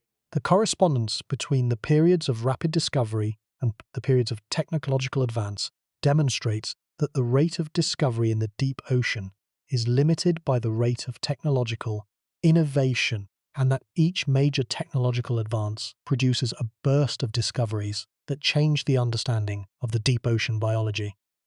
The current period of technological advance, which includes the development of autonomous underwater vehicles, environmental DNA, low-light cameras, genomic sequencing, and artificial intelligence, is expected to produce a third burst of discoveries that will change biology as profoundly as the discoveries of the previous bursts. The investigation of what specifically might be discovered in the next phase of deep ocean exploration is speculative, but is grounded in the observation that the deep ocean has consistently exceeded expectations. The most likely areas for paradigm-shifting discoveries include the molecular diversity of the deep ocean microbiome, which environmental DNA surveys suggest is far greater than the described diversity, and which may include organisms with metabolic capabilities that have not been documented in any surface. Environment, the ecological dynamics of the gelatinous community, which is still poorly quantified, and which may play a larger role in the carbon cycle than the current models predict. The neurobiological capabilities of the deep ocean cephalopods, which possess nervous systems of extraordinary complexity, and which may possess cognitive capabilities that have not been documented. And the biochemistry of the hadal organisms, which possess molecular adaptations that are at the extreme edge of what biological chemistry can achieve, and that may include molecular solutions with biotechnological applications. Each of these areas represents a frontier where the current understanding is incomplete and where the completion of the understanding is likely to produce surprises that change the existing concepts. The deep ocean has been producing these surprises for more than a century and a half, and the pattern shows no sign of ending. The deep ocean discoveries are biology's most important corrective. The evidence that the discipline's assumptions are too narrow, its models too simplified, and its concepts too bound by the specific conditions of the sunlit surface. The corrective is ongoing. The discoveries continue. The assumptions continue to be overturned. And the deep ocean, vast and dark and pressurized and full of surprises, continues to be the most productive source of paradigm-shifting discoveries in the history of the biological sciences. The discoveries made in the deep that changed biology are the evidence that the deep ocean is the planet's most important biological frontier. The frontier has been producing paradigm-shifting discoveries for more than a century and a half.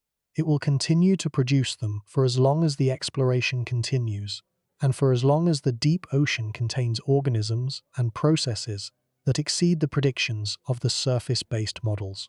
The deep ocean has changed biology. The deep ocean will continue to change biology. And the discoveries that it produces, one paradigm shift at a time, will continue to expand the understanding of what life is, where life can exist, and what life can do, for as long as the science has the curiosity, the instruments, and the courage to descend into the darkness and to observe what the deep has to show. The deep made these discoveries. The discoveries changed biology. Biology, changed by the deep, is richer and more extraordinary than it would have been without the dark, cold, pressurized world beneath the surface that has been quietly contradicting the surface assumptions for longer than any human has been alive. The deep ocean is the great corrector. The corrections are the discoveries. And the discoveries, each one overturning an assumption, each one expanding the possible, each one changing the understanding of life, are the deep ocean's most important and most enduring gift to the science that seeks to understand the nature of life on this planet and beyond. The detailed accounting of the specific ways in which each discovery changed the practice of biology, not merely its concepts but its daily laboratory and fieldwork, reveals the operational impact of the deep ocean discoveries on the discipline. The giant axon discovery changed the practice of neurophysiology by providing a model system that is still used in teaching and in research, a system that allows the direct measurement of the ionic currents that underlie the action potential and that provides the experimental confirmation of the Hodgkin-Huxley model for each generation of students. The GFP discovery changed the practice of cell biology by providing a tool that is used in virtually every cell biology laboratory in the world, a tool that allows the visualization of protein dynamics in living cells, and that has replaced the static methods that were previously the standard. The Vent discovery changed the practice of microbiology by opening a new field of extremophile research, the study of organisms that live in conditions that were previously considered too extreme for life. The extremophile research has produced the thermostable enzymes that are used in PCR and in industrial biotechnology, the pressure-stable enzymes that are used in food processing, and the radiation-resistant organisms that are studied for their potential applications in nuclear waste management and in space exploration. The subsea floor discovery changed the practice of geobiology by creating a new field of deep biosphere research that requires the integration of microbiological methods with geological methods, and that has produced a new understanding of how life and geology interact at the molecular level. The gelatinous revolution changed the practice of deep ocean ecology by demonstrating that the traditional sampling methods produced a biased picture, and by establishing the submersible and ROV observation as the standard method for characterizing the deep ocean community. The change in method produced a change in understanding, as the submersible observations revealed a community that was fundamentally different from the community described by the trawl data, and the new understanding has been incorporated into the textbooks, the models, and the conservation assessments that guide the management of the deep ocean. The TMAO discovery changed the practice of comparative physiology by providing a quantitative molecular marker for depth adaptation, a marker that can be measured in the tissues of any deep-sea fish, and that provides a direct estimate of the depth at which the organism lives. The marker has been used to estimate the depth ranges of species that are known from only a few specimens, to verify the depth data from historical collections, and to predict the maximum depth at which new species might be found. The investigation of the total number of Nobel Prizes that have originated from deep ocean research provides a measure of the highest level of recognition that the discoveries have received. 2 Nobel Prizes have been awarded for discoveries that originated directly from deep ocean organisms: the Nobel Prize in Physiology or Medicine in 1963 for the Hodgkin-Huxley model of the action potential based on the squid giant axon, and the Nobel Prize in Chemistry in 2008 for the green fluorescent protein from the jellyfish Achorea victoria.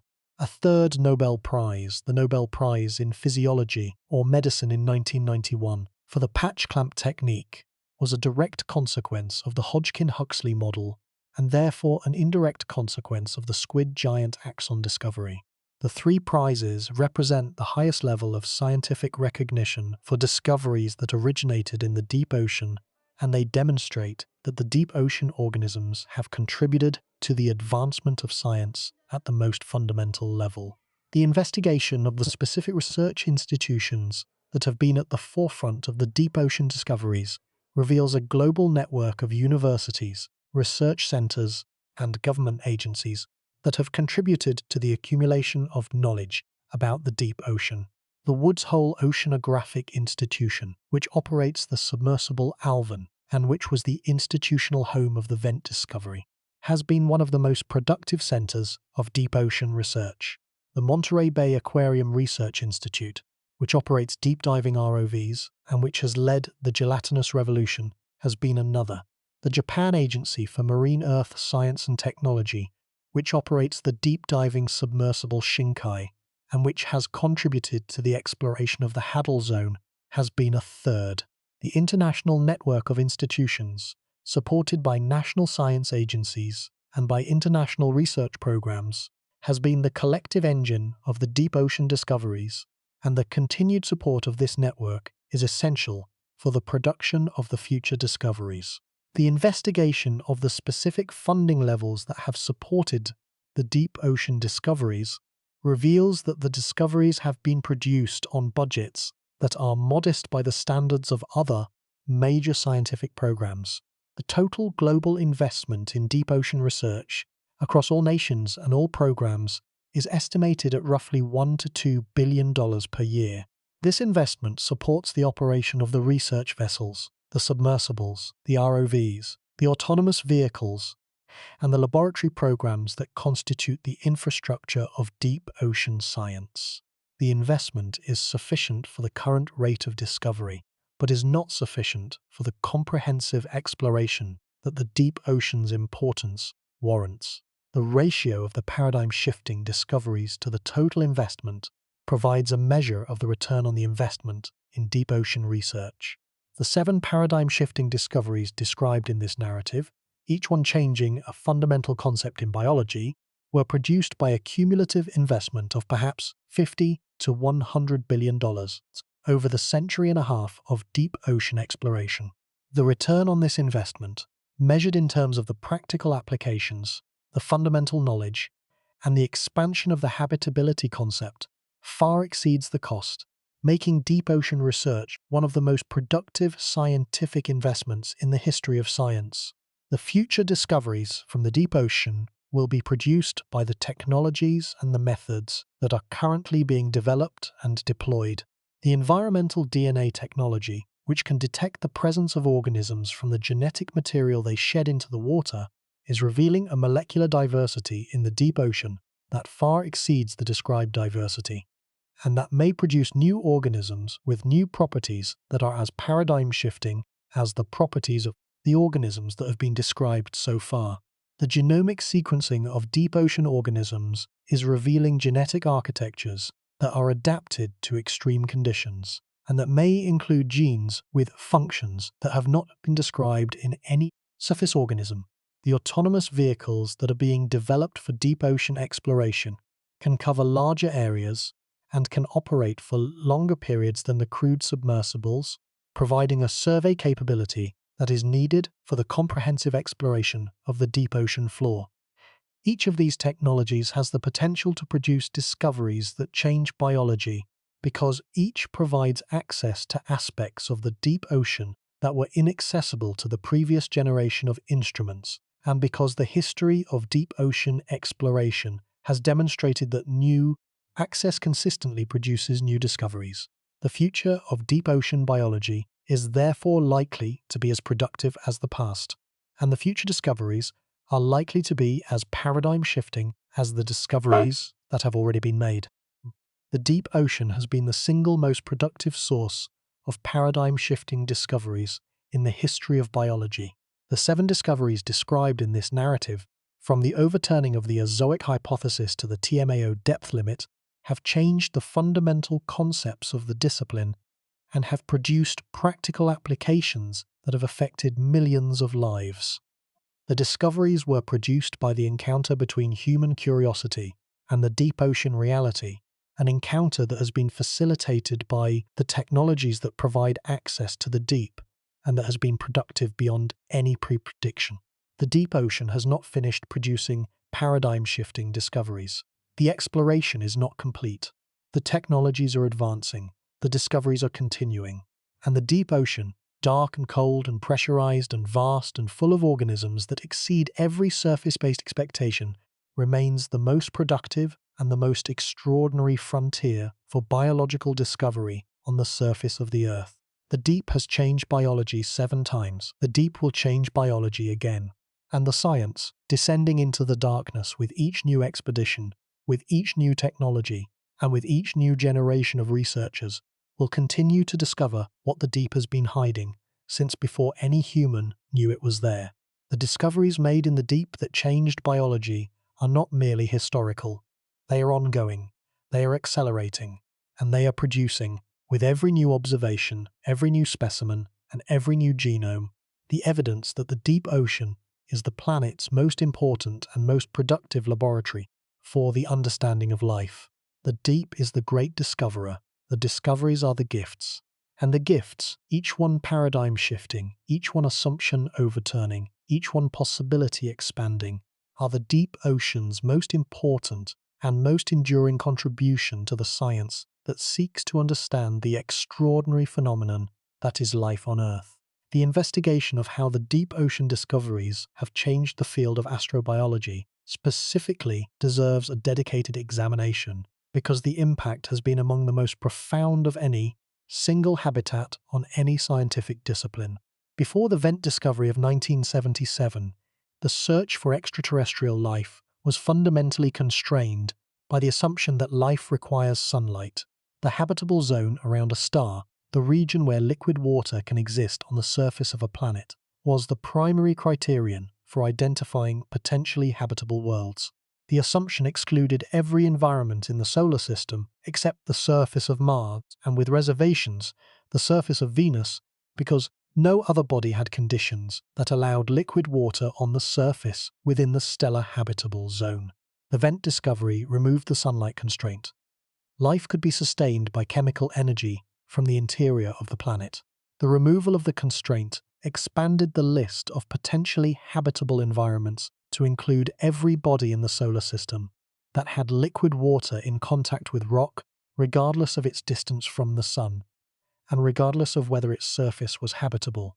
Europa, the ice-covered moon of Jupiter, was immediately recognized as a potentially habitable world because tidal heating from Jupiter provides the energy for hydrothermal activity at the floor of Europa's subsurface ocean.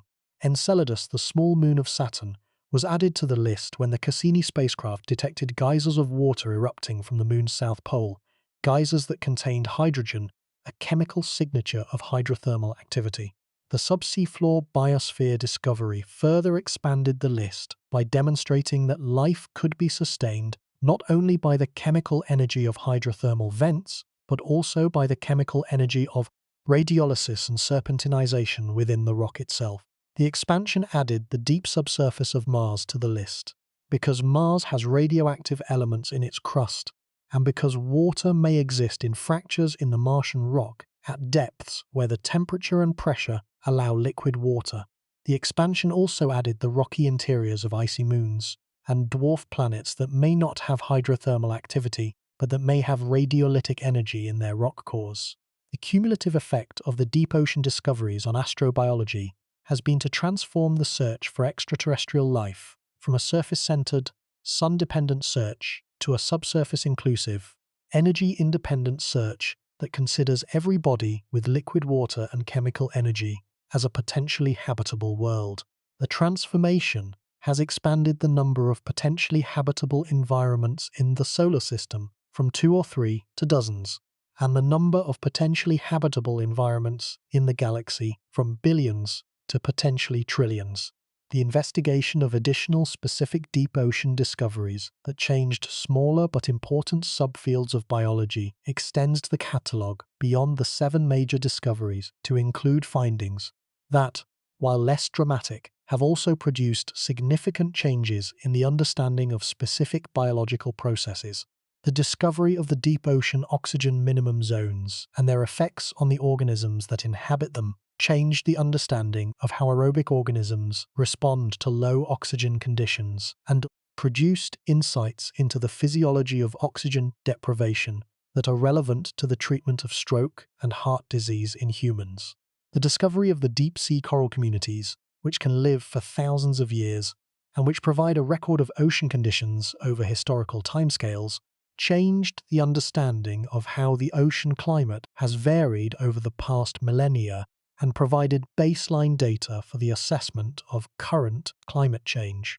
The discovery of the antifreeze proteins and glycoproteins in polar deep-sea fish changed the understanding of how organisms can survive at temperatures below the freezing point of their body fluids, and produced molecules with applications in the food industry, in organ preservation for transplant surgery, and in the development of frost-resistant crops. the discovery of the bacterial quorum sensing system, first characterized in the bioluminescent bacterium Vibrio fischeri that inhabits the light organs of deep-sea fish, changed the understanding of how bacteria communicate and coordinate their behavior, and produced insights into the mechanisms of bacterial infection that are relevant to the development of new antibiotics. Each of these smaller discoveries, like the 7 major discoveries, followed the pattern of an assumption being overturned by unexpected evidence from the deep, an assumption that was based on the study of surface organisms, and that was found to be too narrow when applied to the organisms of the deep. The consistency of the pattern across dozens of discoveries, large and small, confirms that the deep ocean is the most productive source of assumption-overturning evidence in the biological sciences. The investigation of the deep ocean discoveries from the perspective of the organisms that produced them provides a reminder that the discoveries were not made by humans, but by the organisms, which had been performing their extraordinary biology for millions of years before any human observed them. The hydrothermal vent communities had been running their chemosynthetic ecosystems for millions of years before Alvin descended to the Galapagos Rift. The giant squid had been using its giant axon for millions of years before Young and Hodgkin inserted their electrodes. The jellyfish had been producing its green fluorescent protein for millions of years before Shimamura collected it in Puget Sound. The subsea floor organisms had been metabolizing at geological rates for millions of years before the drilling programs recovered their cores. The discoveries were not the creation of new knowledge.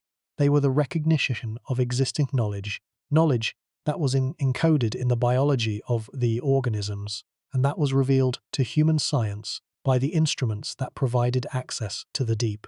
The organisms did not change when the discoveries were made. The human understanding changed, and the change, in every case, was in the direction of greater accuracy, greater breadth, and greater appreciation for the extraordinary range of what life can do. The deep ocean is the repository of this knowledge, the habitat where the extraordinary biology is performed, and where the assumptions of the surface biology are tested and found wanting. The repository has been accumulating its knowledge for hundreds of millions of years, and the human science has been accessing it for a century and a half.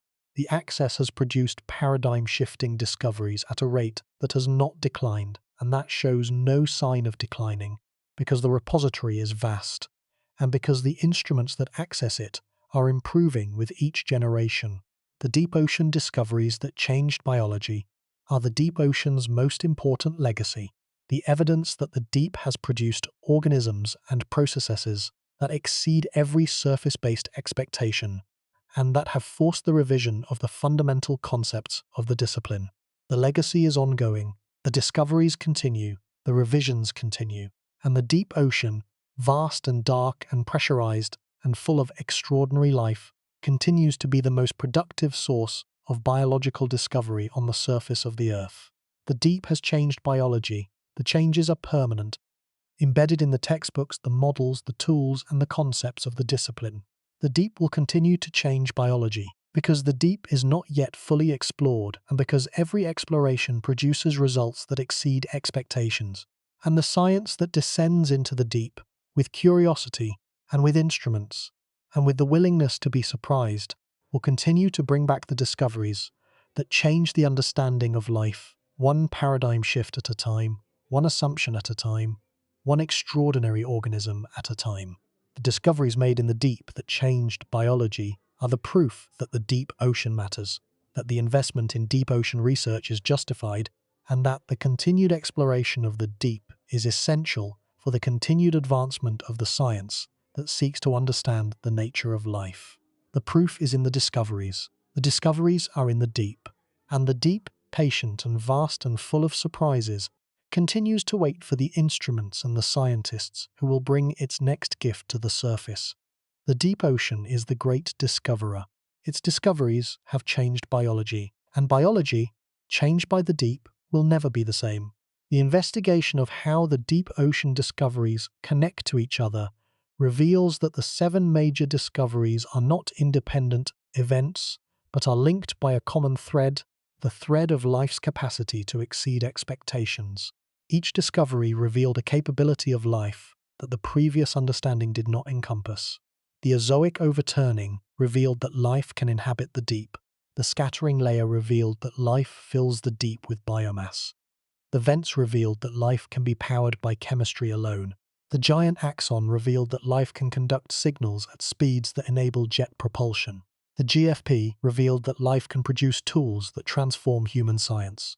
The subsea floor revealed that life can persist for geological timescales. The TMAO gradient revealed that life's limits are set by molecular chemistry rather than by organismal fitness. The thread that connects these discoveries is the thread of biological possibility, the range of what life can do. Each discovery expanded the range, demonstrating a capability that the previous understanding had not included. The cumulative expansion of the range, from the narrow surface-based understanding to the broad, deep, inclusive understanding, is the most significant outcome of the deep ocean exploration, an outcome that has changed not only the specific concepts of biology, but the general expectation of what life can achieve. The general expectation, before the deep ocean discoveries, was that life was limited to the conditions of the surface. The general expectation, after the deep ocean discoveries, is that life is limited by the fundamental properties of matter and energy, properties that allow life to function under conditions that are far more extreme, far more diverse, and far more alien than the surface conditions. The shift in expectation is the deep ocean's most important contribution to biology, a contribution that affects not only the understanding of life on Earth, but the search for life everywhere in the universe. The investigation of the remaining unknowns in the deep ocean provides a forward-looking perspective that identifies the areas where future paradigm-shifting discoveries are most likely to be found. The unknowns include the biology of the midwater gelatinous community, which has been revealed by the gelatinous revolution, but which has not been quantitatively characterized. The ecology of the Haddle Trenches, which have been sampled at only a few locations, and which may contain communities and processes that are as different from the abyssal communities as the abyssal communities are from the surface. The molecular diversity of the deep ocean microbiome, which environmental DNA surveys suggest is vastly greater than the described diversity. The cognitive capabilities of the deep ocean cephalopods, which possess nervous systems of extraordinary complexity, and the full extent of the subsea floor biosphere, which has been sampled at only a few locations, and which may contain organisms and processes that have not been documented. Each of these unknowns represents a frontier where the current understanding is incomplete, and where the completion of the understanding is likely to produce surprises. The deep ocean has consistently produced surprises when its unknowns have been investigated, and the remaining unknowns are likely to be equally productive. The deep ocean's role as the source of paradigm-shifting discoveries is not diminishing. It is increasing because the technologies that provide access to the deep are improving faster than the unknowns are being resolved. The gap between what is known and what remains to be known is wide, and the technologies that are narrowing the gap are producing discoveries at rates that show no sign of declining. The deep ocean remains the most productive frontier for biological discovery on the planet, and the discoveries that it produces continue to change the understanding of life in ways that the surface biology could never have predicted. The final reflection on the discoveries made in the deep that changed biology is a reflection on the nature of the deep ocean itself, the habitat that has produced these extraordinary organisms and these extraordinary discoveries. The deep ocean is dark, it is cold, it is under enormous pressure, it is vast, covering more than 60% of the surface of the planet. It has been in its current conditions for hundreds of millions of years, providing a stable, extreme environment in which the evolutionary process has produced organisms that are as extraordinary as any in the natural world. The deep ocean is the planet's oldest, largest, and most extreme habitat, and the organisms that it contains are the products of the longest, the most demanding, and the most productive evolutionary process on the surface of the Earth. The organisms are extraordinary, the discoveries are extraordinary, and the deep ocean, which produced them both, is the most extraordinary habitat on the planet, a habitat that has changed biology more profoundly than any other, and that will continue to change it for as long as the exploration continues, and for as long as the science has the curiosity, the instruments, and the commitment to descend into the darkness and to discover what the deep has to show. The deep ocean made these discoveries possible. The organisms made these discoveries necessary. And the science, changed by the discoveries, is broader, richer, and more extraordinary than it would have been without the dark, cold, pressurized, vast world beneath the surface that has been quietly revolutionizing the understanding of life since the first dredge brought up the first organism from the deep. The discoveries made in the deep that changed biology are the deep ocean's greatest gift to human knowledge. The gift is extraordinary. The deep ocean, which gave it, is extraordinary. And the organisms, the vehicles of the gift, are the most extraordinary inhabitants of the most extraordinary habitat on the most extraordinary planet that we know of in the universe. The deep made these discoveries. The discoveries changed biology, and biology, changed by the deep, is the richer for it. The deep ocean's gift to science is its organisms. The organisms' gift to science is their biology. And the biology's gift to science is the understanding that life is more diverse, more resilient, more creative, and more extraordinary than the surface could ever have revealed on its own. The deep has spoken, the science has listened, and the understanding, changed by what the deep has said, will never be the same. The investigation of the chronological sequence of the 7 paradigm-shifting discoveries reveals an acceleration in the pace of discovery that corresponds to the acceleration in the pace of technological development. The first discovery, the overturning of the azoic hypothesis, occurred roughly 150 years ago and required decades of accumulating evidence before it was accepted. The second discovery, the deep scattering layer, occurred roughly 80 years ago and was accepted within a few years of its biological nature being confirmed. The third through 7th discoveries, from the giant axon to the TMAO depth gradient, have occurred within the past 90 years, with the pace of discovery accelerating as the technology has improved and as the deep ocean has become more accessible. The acceleration suggests that the rate of paradigm-shifting discoveries from the deep ocean is increasing, not decreasing, and that the future decades will produce more paradigm shifts than the past decades, not fewer. The acceleration is driven by the improving technology, which provides access to aspects of the deep ocean that were inaccessible to the previous generation of instruments, and by the increasing interdisciplinary nature of deep ocean research, which brings expertise from multiple fields to bear on the problems of the deep, and which produces insights that no single discipline could provide alone. The investigation of the specific ways in which the deep ocean discoveries have influenced the legislation and the regulation of the deep ocean reveals the policy impact of the scientific findings.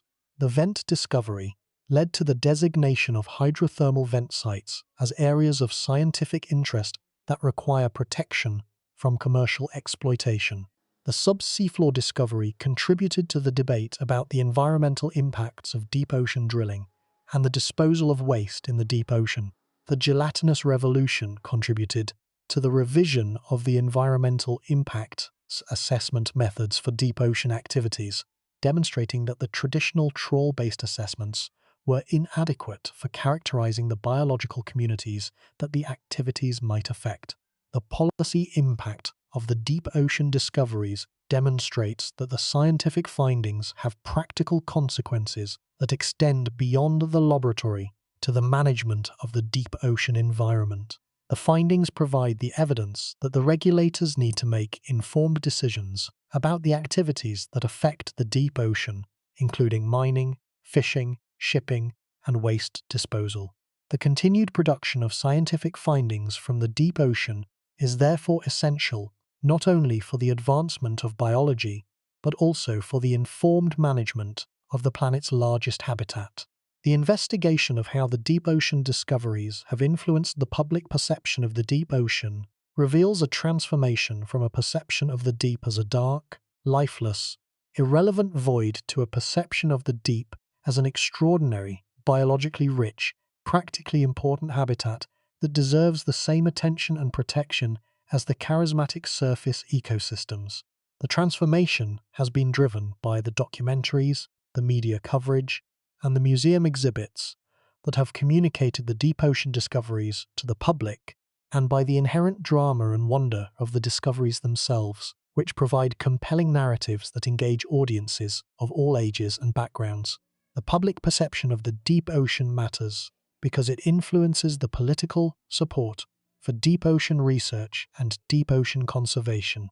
The support is essential for the continued funding of the research programs that produce the discoveries and for the regulatory frameworks that protect the deep ocean habitats from the threats of human activity. The deep ocean discoveries have therefore produced a virtuous cycle in which the discoveries generate public interest. The interest generates political support, the support generates funding, and the funding generates more discoveries. The cycle is self-sustaining as long as the discoveries continue, and the discoveries will continue as long as the deep ocean remains unexplored and as long as the exploration continues to produce results that exceed expectations. The investigation of the totality of the deep ocean discoveries and their cumulative impact on biology provides the final perspective on the significance of the deep ocean as a source of biological knowledge. The cumulative impact is greater than the sum of the individual discoveries, because the discoveries interact, reinforcing each other and creating a broader understanding that is more comprehensive than any single discovery could provide. The vent discovery reinforced the sub-seafloor discovery by demonstrating that chemical energy can sustain life in the absence of sunlight. The sub-seafloor discovery reinforced the TMAO discovery by demonstrating that life can be adapted to extreme conditions at the molecular level. The gelatinous revolution reinforced the deep scattering layer discovery by demonstrating that the deep ocean contains more biomass than the traditional methods had detected. Each discovery reinforces the others, and the cumulative understanding that emerges is a picture of the deep ocean as the planet's most biologically extraordinary habitat, a habitat that has produced organisms and processes that exceed every surface-based expectation and that have changed the fundamental concepts of biology. The picture is not complete. The deep ocean has not been fully explored. The discoveries have not all been made. The assumptions have not all been tested. And the paradigm shifts have not all occurred. The future of deep ocean biology is as full of potential as the past, and the discoveries that remain to be made may be as paradigm shifting as the discoveries that have already been made. The deep ocean has been the great discoverer for a century and a half. It will continue to be for centuries more. The deep ocean's 7 paradigm-shifting discoveries, from the overturning of the azoic hypothesis in the 1860s to the discovery of the TMAO depth gradient in the 21st century, represent the most concentrated sequence of assumption overturning, concept expanding, discipline changing findings in the history of biology. Each discovery was made in the deep ocean. Each was made possible by the technology that provided access to the deep. Each was the result of the encounter between human curiosity and the deep ocean reality. And each changed the understanding of life in ways that the surface biology could never have predicted. The deep ocean is the great corrector of biology's assumptions, the great producer of biology's surprises, the great expander of biology's possibilities, and the great discoverer of biology's hidden truths. The discoveries made in the deep that changed biology are the evidence that the deep ocean is the most important habitat on the planet for the advancement of biological knowledge. The evidence is in the discoveries. The discoveries are in the deep. And the deep, vast and dark and pressurized and full of extraordinary life continues to produce the discoveries that change the science that seeks to understand it. The deep made these discoveries. The discoveries changed biology. Biology, changed by the deep, will never be the same, and the deep, patient and vast, continues to hold the discoveries that will change biology again. The 7 discoveries form a narrative arc that begins with the simple question of whether the deep contains life, and that ends with the profound realization that the deep contains life whose properties exceed every surface expectation, and whose study has changed the fundamental concepts of the science that studies it. The arc is not finished. The deep ocean has not finished revealing its biology to human science. The exploration continues, the technologies improve, and the discoveries accumulate, each one adding to the understanding, each one expanding the possible, each one demonstrating that the deep ocean is the most productive and the most extraordinary frontier for biological discovery on the surface of the Earth. The first discovery said the deep is alive. The second said the deep is full. The third said the deep rewrites energy. The fourth said the deep rewrites neuroscience. The fifth said the deep rewrites molecular biology. The sixth said the deep rewrites the biosphere. The seventh said the deep rewrites the food web. The eighth said the deep rewrites the limits. Each statement is a paradigm shift. Each paradigm shift is a discovery. Each discovery was made in the deep ocean. And the deep ocean, having produced all of them, continues to produce more. The discoveries made in the deep that changed biology are not merely a list of findings. They are a pattern, a consistent, repeating pattern, in which the deep ocean provides evidence that contradicts the surface-based assumptions of biology, forcing the revision of the assumptions and the expansion of the understanding. The pattern has been repeating for more than a century and a half. It shows no sign of stopping. And the deep ocean, which has been the source of every iteration of the pattern, continues to be the most productive and the most important habitat for the production of paradigm-shifting discoveries in the biological sciences. The deep has changed biology permanently. The changes include the expansion of the habitable range from the surface to the entire volume of the ocean and the deep subsurface, the discovery that life can be sustained by chemical energy alone, the elucidation of the molecular mechanism of neural transmission, the development of the green fluorescent protein as a universal tool for molecular biology, the revelation that the biosphere extends to the deep interior of the Earth, the correction of the century-long mischaracterization of the deep ocean community by trawl-biased sampling, and the discovery that the molecular chemistry of an organism sets a hard quantitative limit on its maximum depth. Each change is permanent. Each is incorporated into the textbooks, the models, the tools, and the concepts of the discipline. Each was produced by the deep ocean, and the deep ocean, having produced them all, remains the habitat with the greatest potential for producing more, because the deep is the least explored and the most different from the surface from which the current assumptions are derived. The deep ocean is biology's greatest teacher. Its lessons are the discoveries. The discoveries are the paradigm shifts. And the paradigm shifts, each one overturning an assumption, each one expanding the understanding, each one changing the science, are the deep ocean's most important and most enduring contribution to the human understanding of life. The deep made these discoveries possible. The organisms made these discoveries necessary. And the science, forever changed by what the deep has revealed, carries the mark of the deep in every concept, every model, and every tool that the deep ocean discoveries have touched. The discoveries made in the deep that changed biology. 7 paradigm shifts. More than a century and a half of discovery, the most productive habitat in the history of the science. And the exploration is not over. The deep has more to show. And what it shows, when the instruments descend and the observations are made, will change biology again. The deep is the discoverer. The discoveries are the legacy. And the legacy, permanent and paradigm-shifting and extraordinary, is the deep ocean's gift to the science of life. The deep ocean has been teaching biology for 150 years.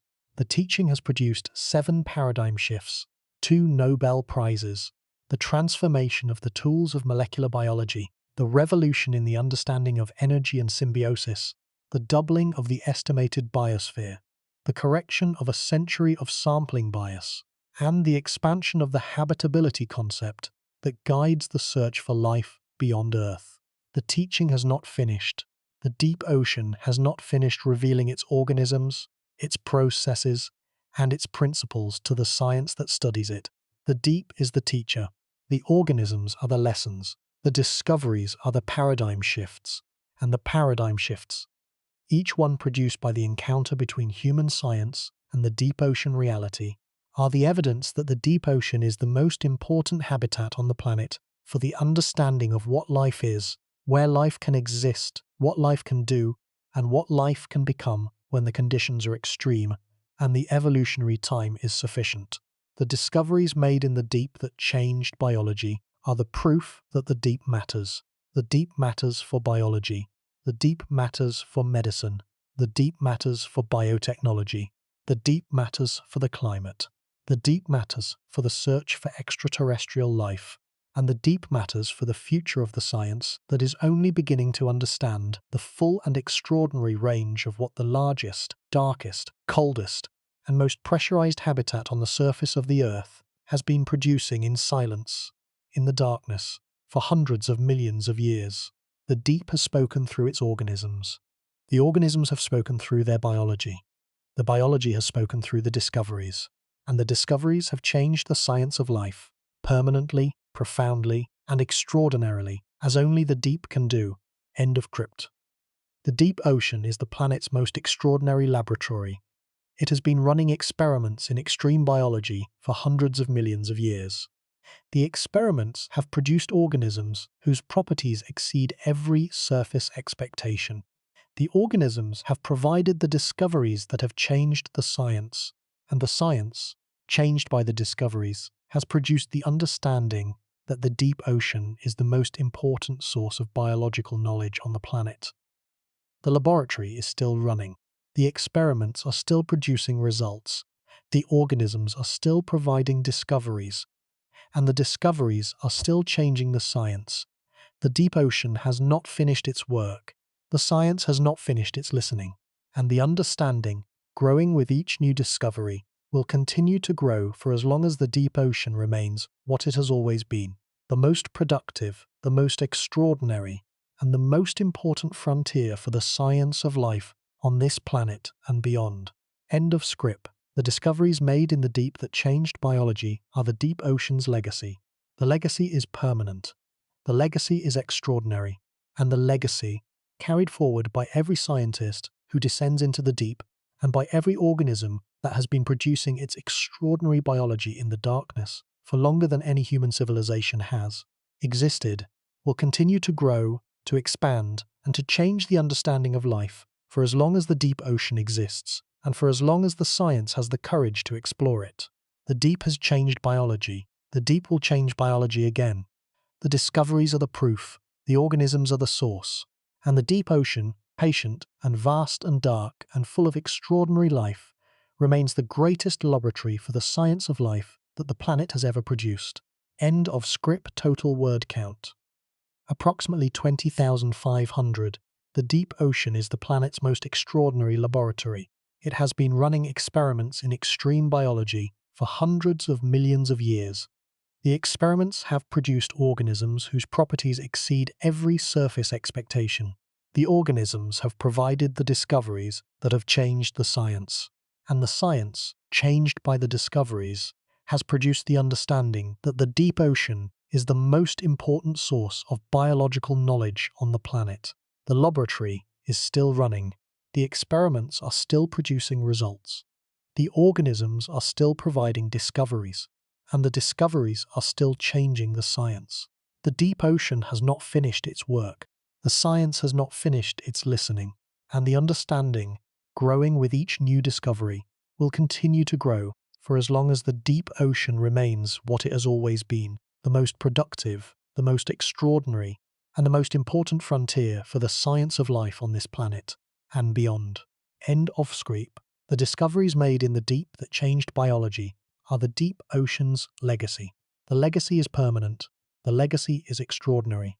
And the legacy, carried forward by every scientist who descends into the deep and by every organism that has been producing its extraordinary biology in the darkness for longer than any human civilization has existed, will continue to grow, to expand, and to change the understanding of life for as long as the deep ocean exists and for as long as the science has the courage to explore it.